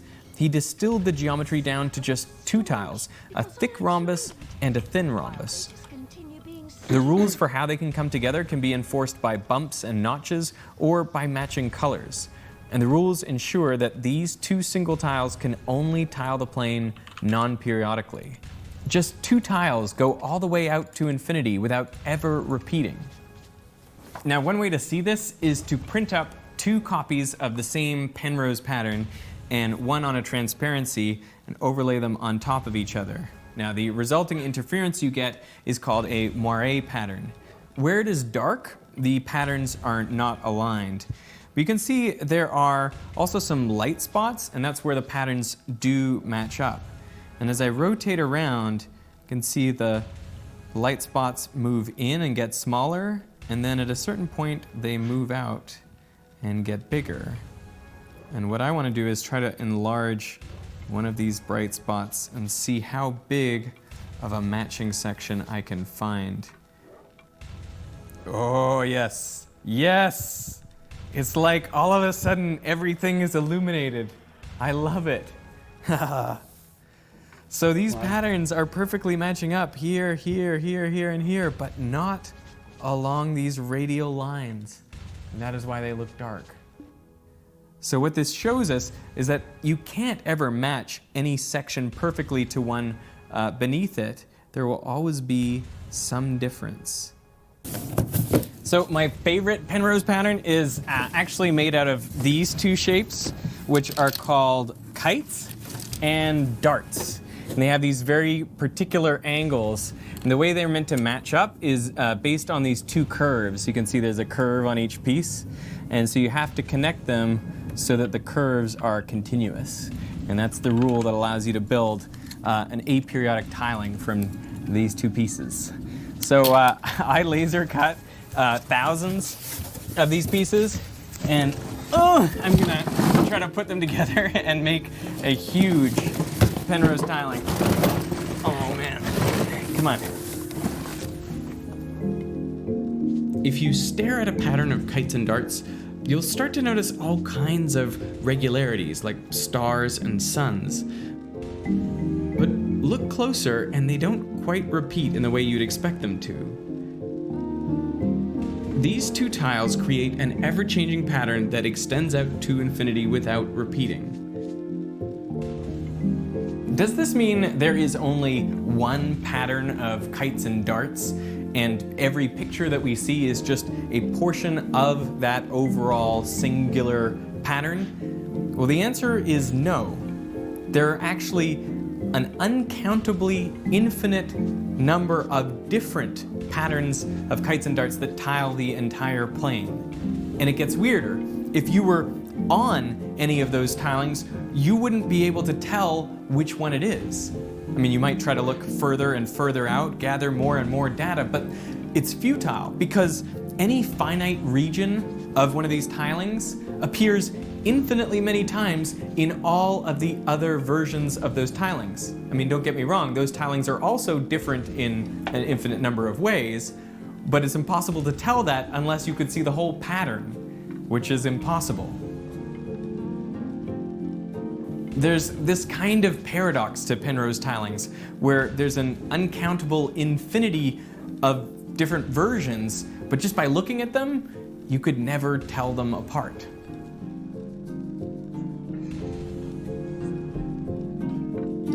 Now, what if we count up all the kites and darts in this pattern? Well, I get 440 kites and 272 darts. Does that ratio ring any bells? Well, if you divide one by the other, you get 1.618. That is the golden ratio. So why does the golden ratio appear in this pattern? Well, as you know, it contains a kind of five-fold symmetry. And of all the irrational constants, the golden ratio phi is the most five-ish of the constants. I mean, you can express the golden ratio as 0.5 plus 5 to the power of 0.5 times 0.5. The golden ratio is also heavily associated with pentagons. I mean, the ratio of the diagonal to an edge is the golden ratio. And the kite and dart pieces themselves are actually sections of pentagons, same with the rhombuses. So they actually have the golden ratio built right into their construction. The fact that the ratio of kites to darts approaches the golden ratio, an irrational number, provides evidence that the pattern can't possibly be periodic. If the pattern were periodic, then the ratio of kites to darts could be expressed as a ratio of two whole numbers, the number of kites to darts in each periodic segment. And it goes deeper. If you draw on the tiles not curves, but these particular straight lines, well, now when you put the pattern together, you see something interesting. They all connect up perfectly into straight lines. There are 5 sets of parallel lines. This is a kind of proof of the five-fold symmetry of the pattern. But it is not perfectly regular. Take a look at any one set of parallel lines. You'll notice there are 2 different spacings, call them long and short. From the bottom, we have long, short, long, short, long, long. Wait, that breaks the pattern. These gaps don't follow a periodic pattern either. But count up the number of longs and shorts in any section. Here I get 13 shorts and 21 longs, and you have the Fibonacci sequence. 1, 1, 2, 3, 5, 8, 13, 21, 34, and so on. And the ratio of one Fibonacci number to the previous one approaches the golden ratio. Now, the question Penrose faced from other scientists was, could there be a physical analog for these patterns? Do they occur in nature, perhaps in crystal structure? Penrose thought that was unlikely. The very nature of a crystal is that it is made up of repeating units. Just as the fundamental symmetries of the shapes that tile the plane had been worked out much earlier, the basic unit cells that compose all crystals were well established. There are 14 of them, and no one had ever seen a crystal that failed to fit one of these patterns. And there was another problem. Crystals are built by putting atoms and molecules together locally, whereas Penrose tilings, well, they seem to require some sort of long-range coordination. Take this pattern, for example. You could put a dart over here and continue to tile out to infinity, no problems. Or you could put a kite over here on the other side, again, no problems.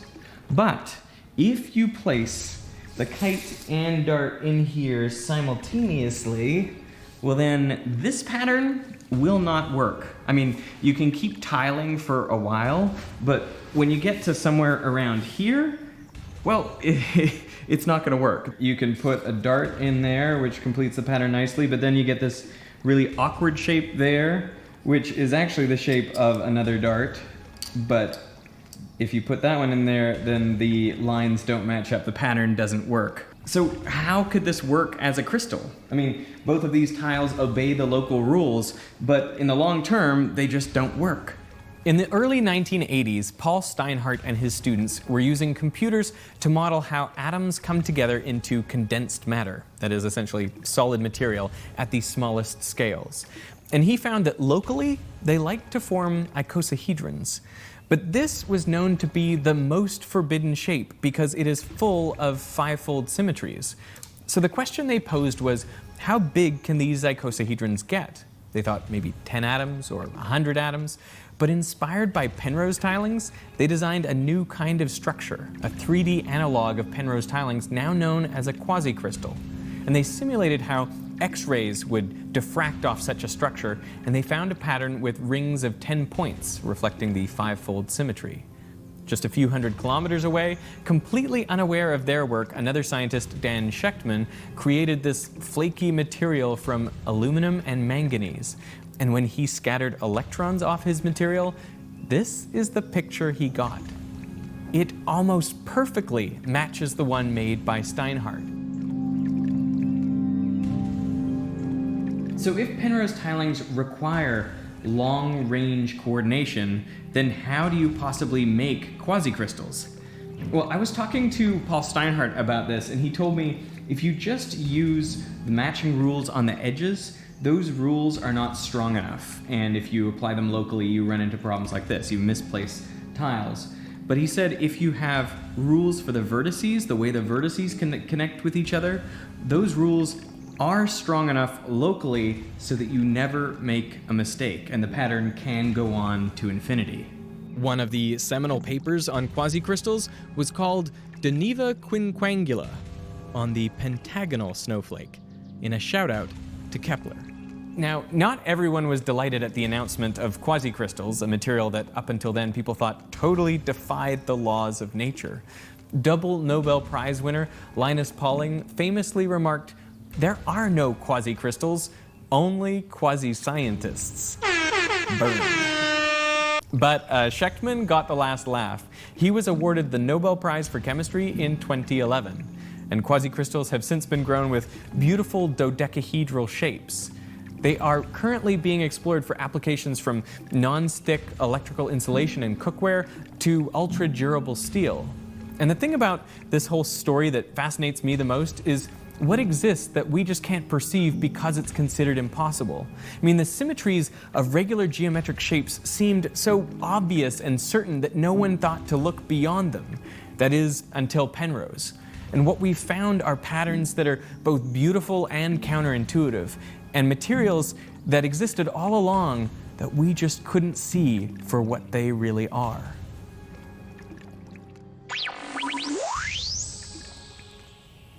Hey, this portion of the video was sponsored by LastPass, and they have sponsored a number of my videos in the past, which tells me two things. Number one, many of you have signed up so you don't have to remember your passwords anymore or worry about getting locked out of your accounts. And number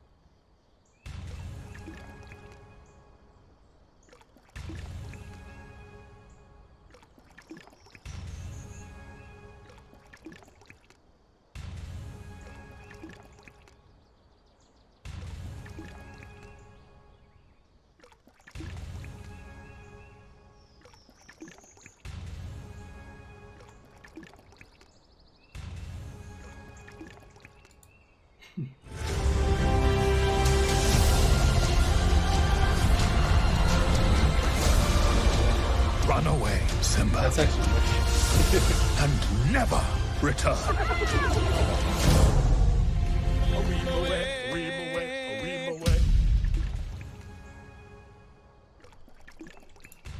Wow.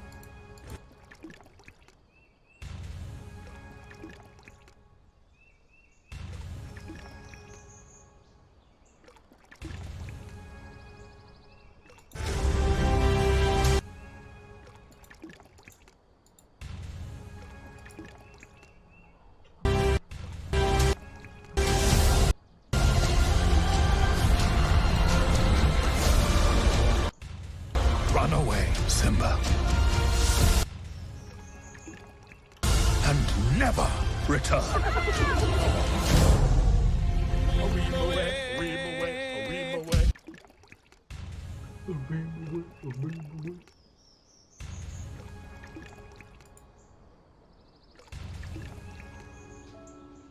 It is not an abstract idea to say that this game has changed a lot over the last 10 years. Something as common as actually playing the real game is, of course, complaining about it. Reddit posts about balance, esports, skins, cosmetics, Riot's internal problems, anything and everything about this game is open to scrutiny, including videos like this one. I am far from the first person to make a video about this topic. Typically they're titled Why League of Legends is Dying, Why It Hasn't Yet, What's Wrong with the Game, or whatever happened to it. I've recently went back and watched almost all of these videos, and there were a lot of good points that I aligned with. But the thing that inspired me to make this video and wanting to give my 2 cents is because I kind of noticed something. Almost all of the videos take the same approach and the generalized issues about the game. These videos are typically made by League of Legends veterans and longtime players and say something along the lines of, the game just isn't what it used to be. The game isn't as fun as it was back in the day, people take the game and themselves too seriously, everybody is a tryhard. You get the idea. Do I fundamentally agree with this? Yeah, I absolutely do. Though, in 2020, and as someone who is still actively playing the game and playing ranked quite a bit, I don't think that's the biggest problem, nor do I think that's what most League players care about right now. I believe that the majority of League of Legends players have accepted that the glory days are not coming back. I'm just here to try to explain why. Let's look at how League of Legends developed into what it is today, because change is not always bad. In fact, to be fair, the game has changed in many ways that are for the better. Objectively, there have been quite a few improvements. Things like the process of champion select is upgraded substantially from where it used to be. It used to be all about pick order, and the first pick on your team did all of the banning, got to pick first, and got to play whatever role they wanted to play. It's something that we take for granted in Season 10 because it was changed a couple years back, but getting to most of the time play your role, highlight your champion, and getting to ban a champion of your choosing every game is huge. If you don't ever want to play against Katarina again, you don't have to. The current rune system is far from perfect, but it is infinitely better for one major reason. Runes are free and can be altered in champion select, making only one rune page technically necessary.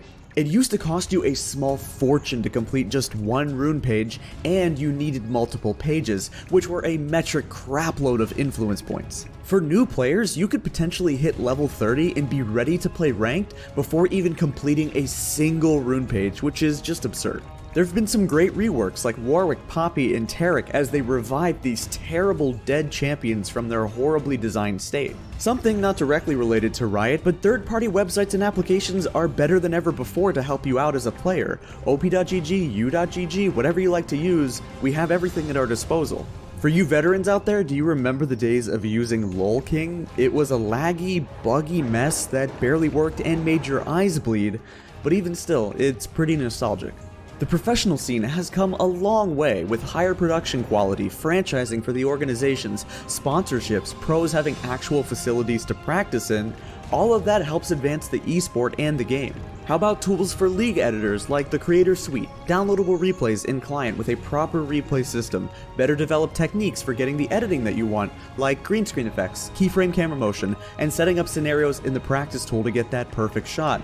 Dio is the master of this, and he works for the LEC and has made their production quality insane over the last couple of splits. If you haven't seen his work, please go check it out. It'll be in the description down below. He's probably one of the best league editors I've seen. So with all that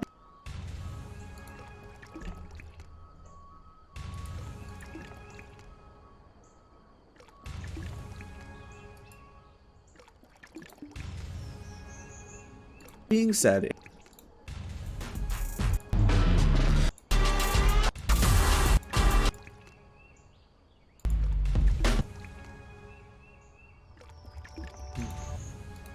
and being fair to the game, let's now transition to the bad. The question is, what parts of the actual game have made it feel like each year is getting worse? I'd like to continue where Voyboy left off. I'm sure that many of you have seen this by now. The community response was off the charts with more than 1 million views and tons of League players reacted to it.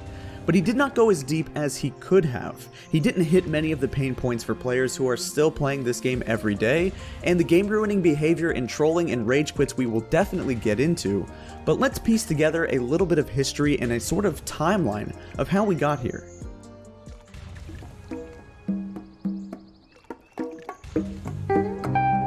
Let's go back to 2016, with the introduction of a new champion select system. Before you can even begin to talk about balancing this game, the first thing that you have to do is play it. And already we've hit a problem. Most other games' matchmaking is pretty simple. You pick the mode you want, you queue up, and in less than a minute or two, you're in the action playing the game.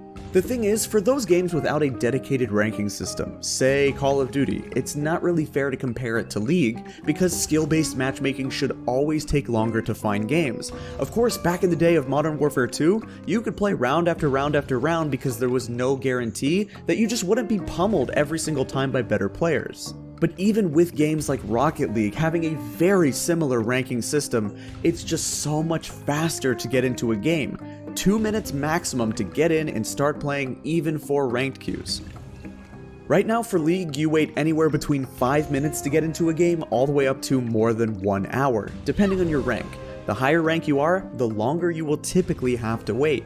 The clear bottleneck is champion select, and it's something that Riot has always tried to clean up and streamline the process, so I shouldn't say that I have all of the answers or even a solution, but here's what I do know.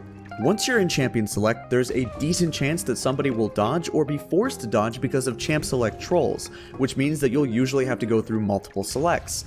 Then you won't always get your role on that second or third champion select, despite the fact that you did in the first one. Somebody just had to dodge.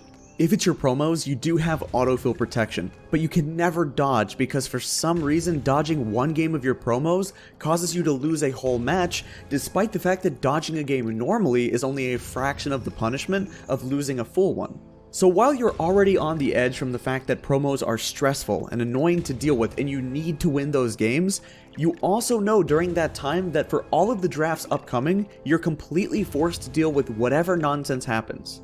And then, after all of that waiting, sometimes nearly 20 minutes, even for the lower ranks, somebody AFKs, trolls, intentionally feeds, 20 minutes to get into a game, and it will take you 20 minutes to surrender that game.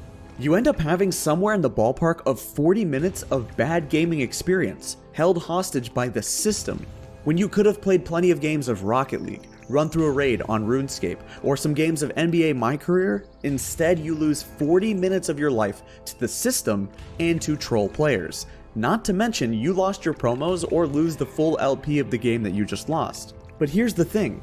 Everybody deals with this. Every League player trying to climb the ladder has had this happen to them a bunch of times. This isn't an ELO hell excuse anymore, or an ELO hell argument.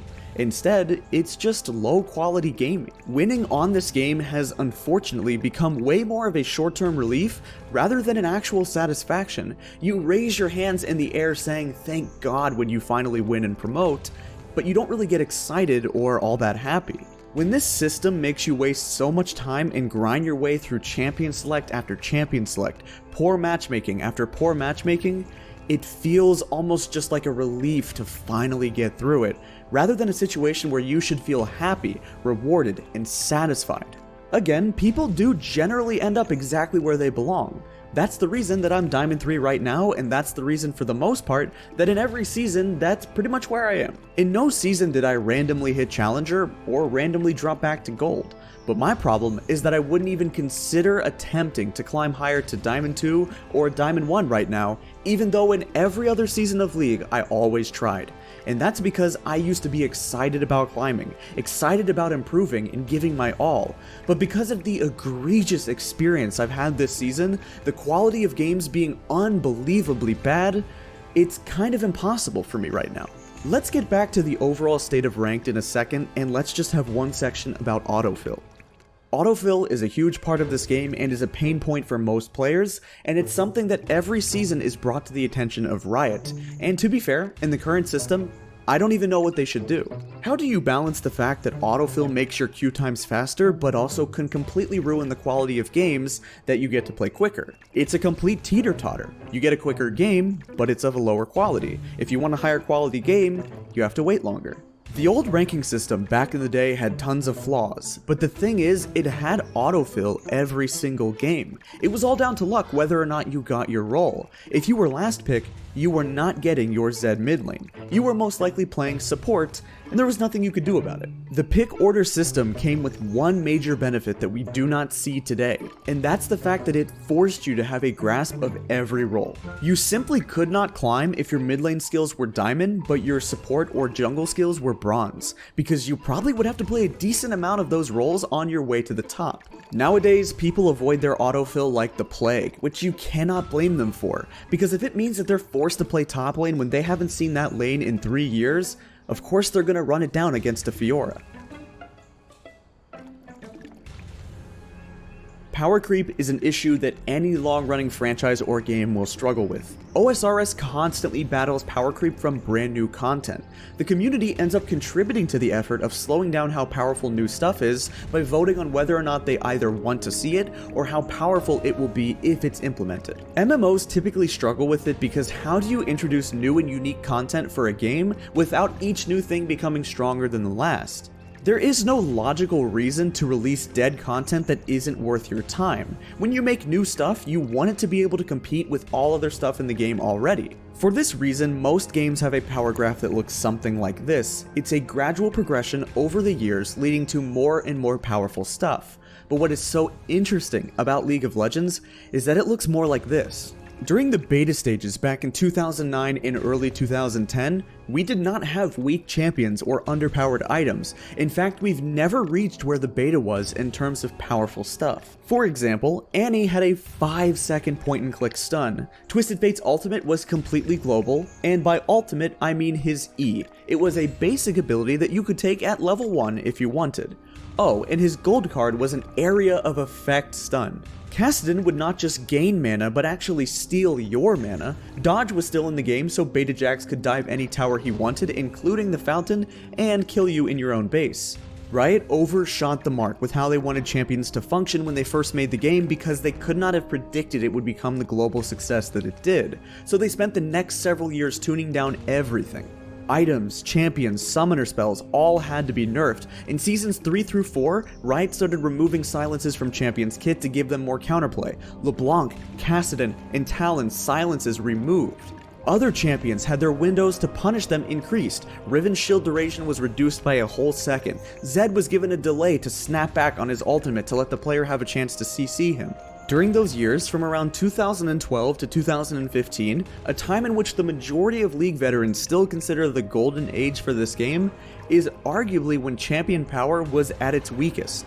There were no keystone runes or masteries, supports didn't have items like Ardent Sensor, passive gold was significantly lower than it is now, there was no turret plating, Baron did not buff up your minions, there was no Infernal Soul, there was no Elder Drake buff, every item didn't give cooldown reduction like it does today.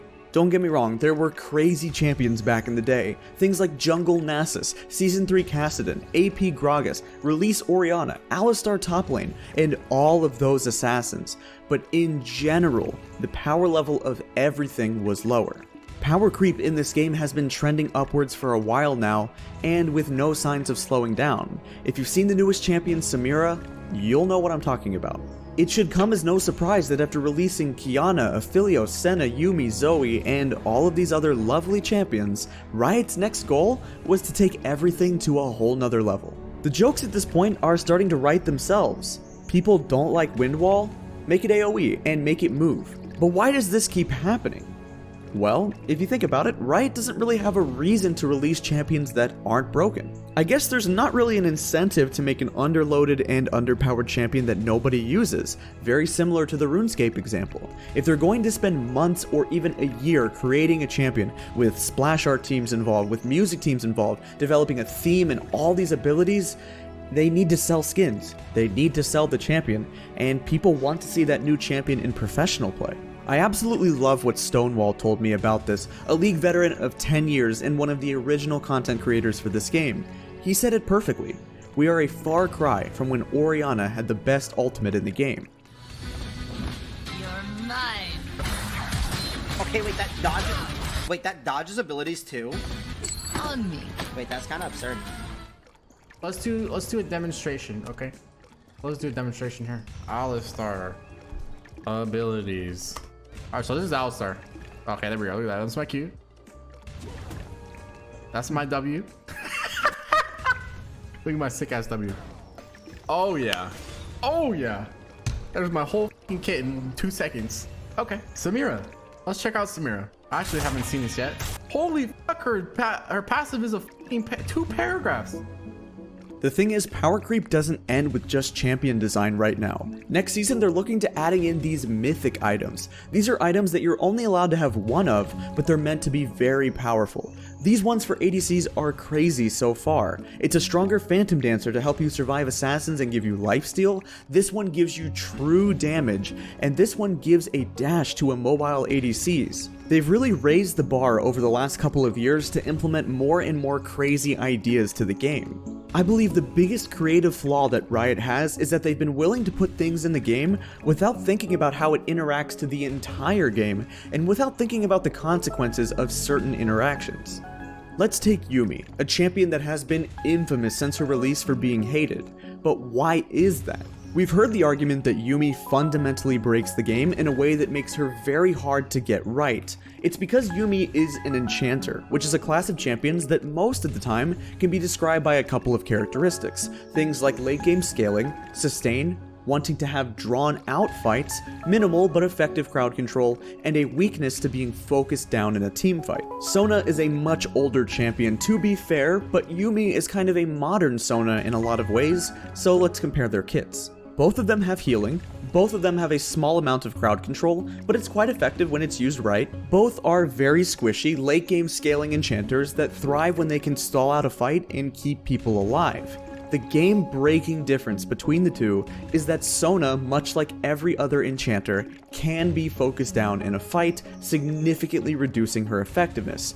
Sona and the other enchanters must stay in the backline of a fight and play front to back. They can never really dive with their other diving champions like a Hecarim. If you want to beat Sona, you can camp her in lane, throw hooks at her, and blow her flash, making escaping nearly impossible. Yuumi, on the other hand, is literally just a ticking time bomb with very little counterplay. Yuumi has as much mobility as the champion she attaches to. Yuumi is given stealth when her allies have stealth. There is nothing stopping Yuumi from attaching to Ezreal, who can never really be hooked or killed, meaning that the enchanter can never be hooked or killed herself. There's also nothing stopping Yuumi late game from attaching to a Hecarim, and normally when no other champions on his team can keep up with him and dive the backline, she has no problem buffing him up very deep into a fight. Yuumi is a pseudo Soraka or Sona that you cannot focus first, which is the clear and definite counterplay to their class of champions. She's an enchanter that is not restricted to playing front to back like Janna, because as long as the Hecarim she attaches to is unkillable, so is she. The entire class of champions known as the hypercarries have one true piece of counterplay. Things like blitz hooks. You could be the most fed Jinx and reach your full potential late game, but because of your kit not having any mobility, one blitz hook and you're a goner. Jinx is designed to not have mobility. The entire game is designed around the fact that Jinx and other hypercarries typically have very low or no mobility. That's why it's so important to blow their flash and blow their sums. So the question is, why are they designing items to fix these flaws in the champion? Now keep in mind, before you get ready to say that you've tried it on PBE, or somebody's done the math and the item is very weak in terms of numbers, that's exactly the point. Whether the item is strong is kind of irrelevant to what we're saying. Remember, you have a limited number of item slots and a limited number of gold. If the only way to make the item not overpowered is to give it low numbers, ADCs just won't build it. This will just have them default to one of the other mythic items, which isn't really any better. I believe the new design philosophy ends up sticking them in an impossible situation where champions like Yuumi, or items that give ADCs mobility, either exist in a state of underpowered or overpowered, with barely a chance to find a middle ground. Then you run into the problem of how does this interact with the rest of the game? We've seen these ADC mythic items, but what are the bruiser mythic items going to look like? Are we going to give Spear of Sojin back to those bruisers and try again with that? Is that really the process that we want to start all over again? Is this really the direction we want to have? Spear of Sojin had a whole host of problems, but certainly it doesn't seem that ridiculous if ADCs are going to be buying true damage on an item or an even more powerful Phantom Dancer. Have we been asking to have Samiras running around, Kog'Maws with true damage, and Jax with no cooldowns?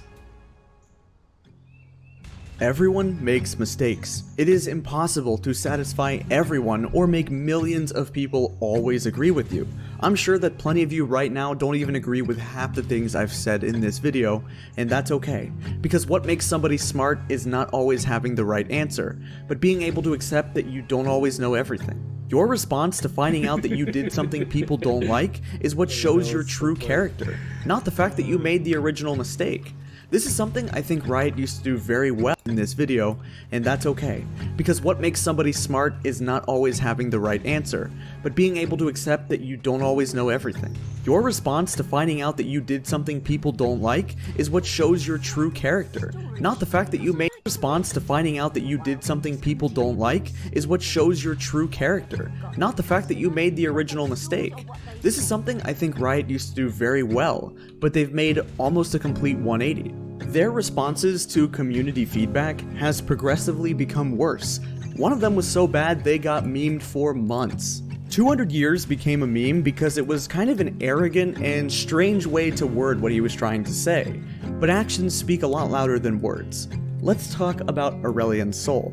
1 year ago, on patch 9.17, Aurelion Sol was given a mini rework, and this was intended to only help the champion, as he's had a couple of problems. Since day one of his release, he has been the ultimate niche champion, loved by those who main him and a very powerful and underrated champion. At no point in his history has he ever really been a terrible champion, just hard to master and learn. His unique playstyle as well as micromanaging his stars ends up scaring away a lot of people when they could just play a champion that doesn't require such a commitment. His rework was meant to close the gap between the dedicated one-tricks who made him look kind of overpowered and the new Aurelion Sol players that couldn't grasp the kit and didn't want to give him a chance. So how did it turn out 1 year later?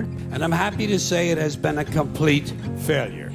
Aurelion Sol's rework has not increased his overall play rate, it has not made him competitively viable, it has not made him more popular with high-elo mid laners, and it hasn't even been well received by those who main him. In fact, if you go to their subreddit, over the last year, it's been a complete mess, with half of all of the posts just complaining about the rework. So what is Riot's response to this rework that they gave him that didn't work by any reasonable metric? Pretty much dead silence. A response here and there at best, but the champion was just thrown under the bus. All that they effectively accomplished was dividing the Aurelion Sol mains and keep them fighting with each other, driving them away from their favorite champion. With no revert or other changes coming, who could guess what they plan to do with him? This attitude of screwing over your players is something that Riot tried to avoid in the past, with the Rengar rework being the best example of that. The Rengar players did not like the swim queue and were just as outspoken as the Aurelion Sol players, and sure enough he was given a revert. But the crazy thing is that in that situation, they actually did succeed in making Rengar competitively viable. He was a top tier jungler, but even still, they erred on the side of caution and gave him a revert.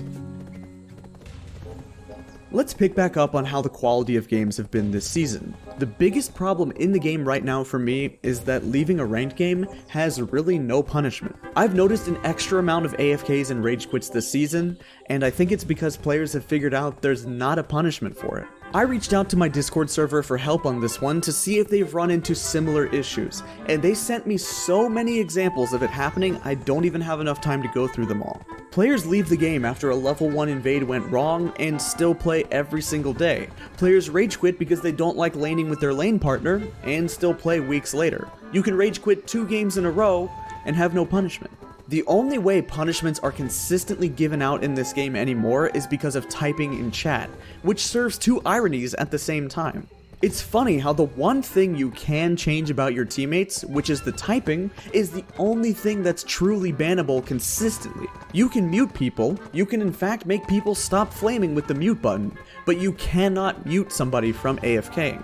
The other ironic thing is that you're actually more likely to end up getting banned by staying in the game rather than leaving if you're already upset. Because if you end up typing something that the automated system detects as bad, you're screwed. You may as well leave the game if you're pissed off because you might prevent yourself from typing something so you don't get banned. What kind of system is that? Take this game I had. Everything was going perfectly fine, my Silas jungle helped secure first blood, and it was my Diamond 3 promos. Nobody said anything, no one flamed anyone, and the game was more or less playing out normally. All of a sudden, this guy says, I'm going to go play Among Us. Sorry guys, I'm AFK. He just straight up leaves the game, and I ended up losing my series. I'm not even that upset about losing my series though, as I am the fact that he played 2 more games later that same night. Also, the detection system for trolling is completely worthless. Take this duo that I found who do nothing but troll games. They get no kill participation, do no damage, don't farm minions, and don't buy any other items. They do everything they can to lose games, and then they restart new accounts after they get banned. Shockingly, their record seems to be 26 games. This account is 0 in 26. They buy no items, don't farm any minions, they don't even attempt to play the game, yet it took 26 games of every other person in the game probably reporting them to eventually flag this as trolling. Just as with the beginning of the video where I pointed out all of the things that Riot has done correct and improved over the years, I have to say one more thing. The fact that this game isn't in its prime anymore is not even necessarily the fault of them, because everything in life will slow down because of a novelty factor. Here's the sad thing, you'll never be able to experience that first month of learning to play this game ever again. You will never experience the emergence of the MOBA genre again. You will never be able to get that first season of playing ever again, or the days of Faker versus Ryu. The novelty factor of anything in life can make it seem better at the time. League now has an established universe and a global esport, but unless you have a time machine, there will never be another Season 3. The purpose of this video was to talk about the systems that were in place.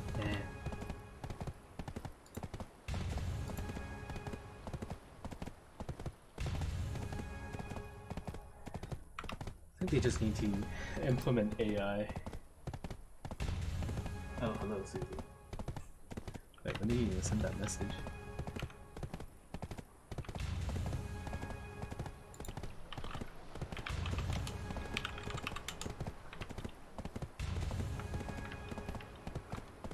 Yeah. Just need like some AI-based anti-groove system.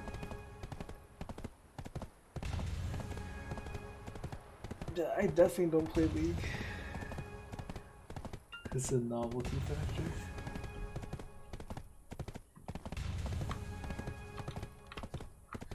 I don't even know what to play anymore. BDO's kind of boring, to be honest.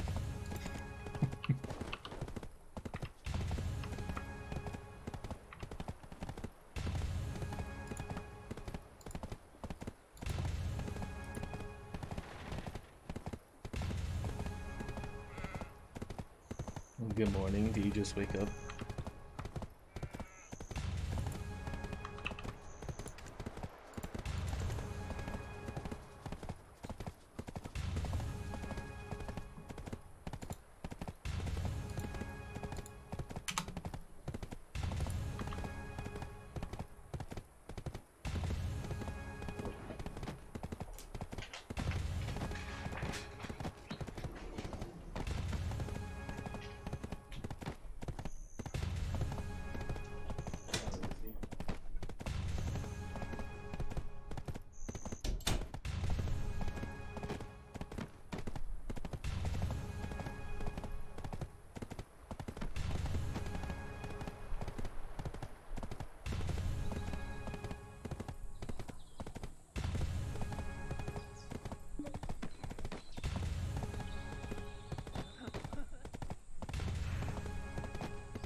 CP, CP, CP.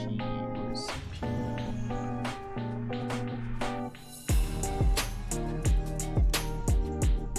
Go right here.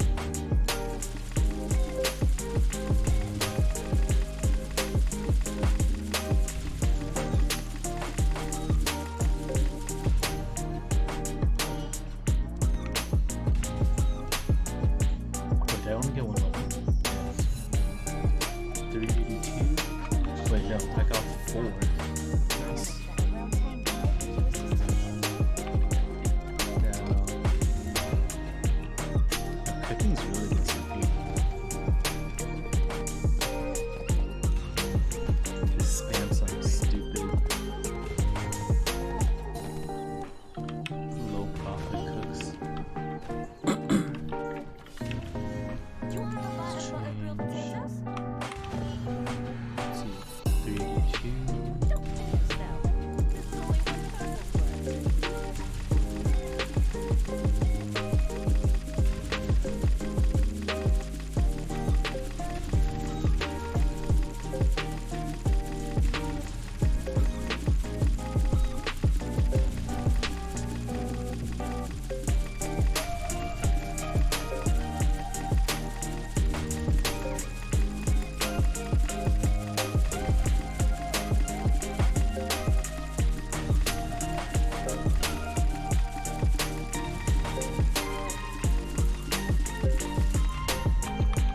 Okay, 382 to 397. Wow, okay. It's like, what? I can do that 16. 16. Nice.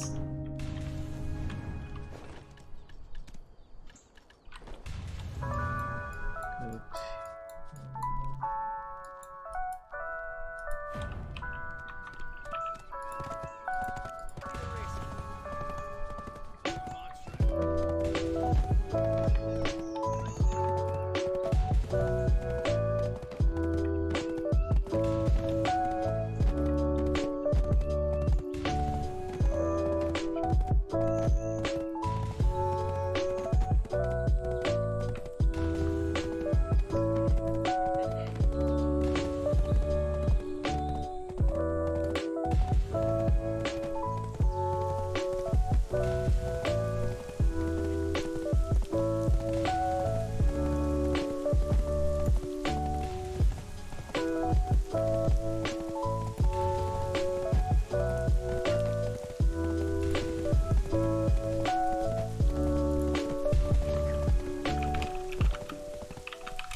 That's annoying.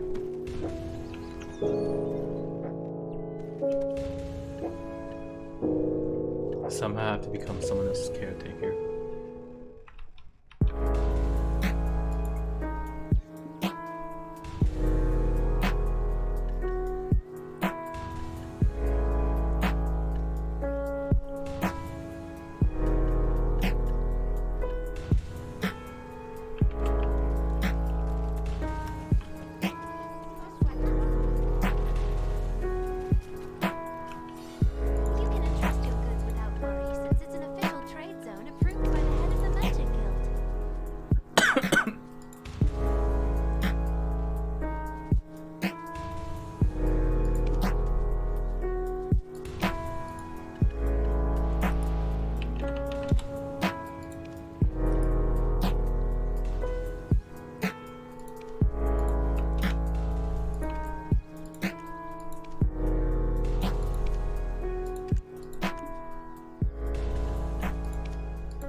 What the heck?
Oh, that's Ascension one.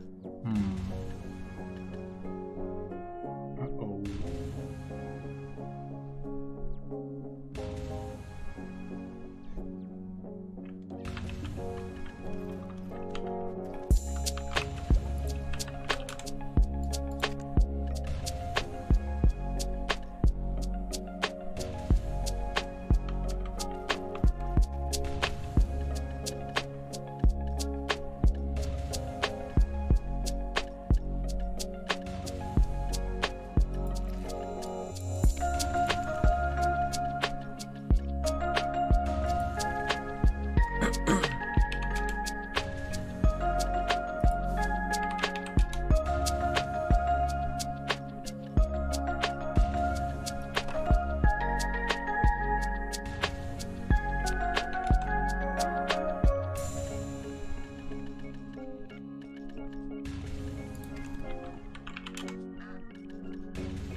Raccoon, fox, and lizard.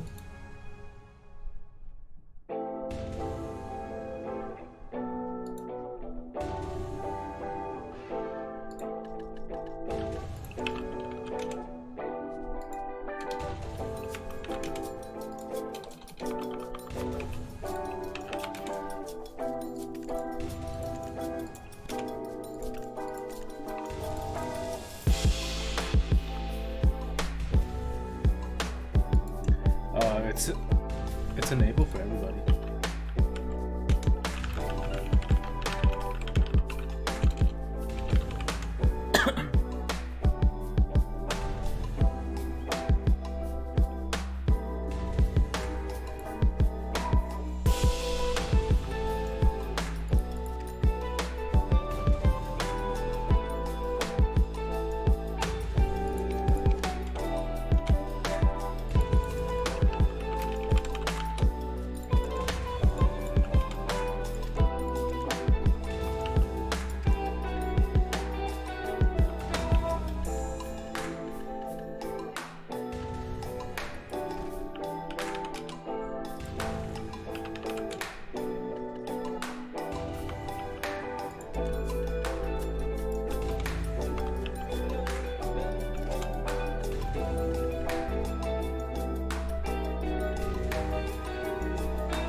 last part about shooting with Michael Bay. I don't know, a lot of people would say the action, but for me it's the stillness, you know? It's like those quiet moments.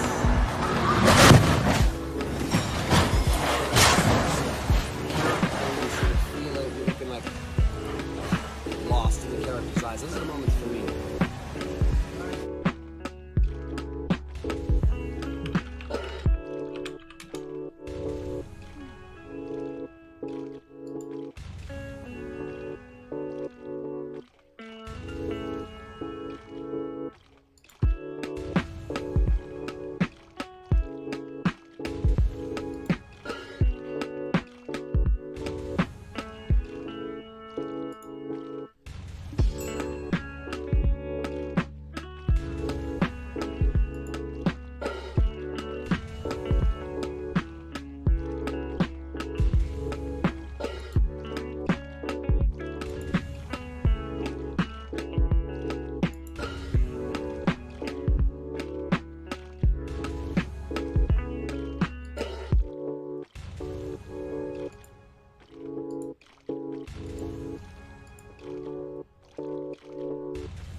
Here is some tea, honey.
Brian Austin Green.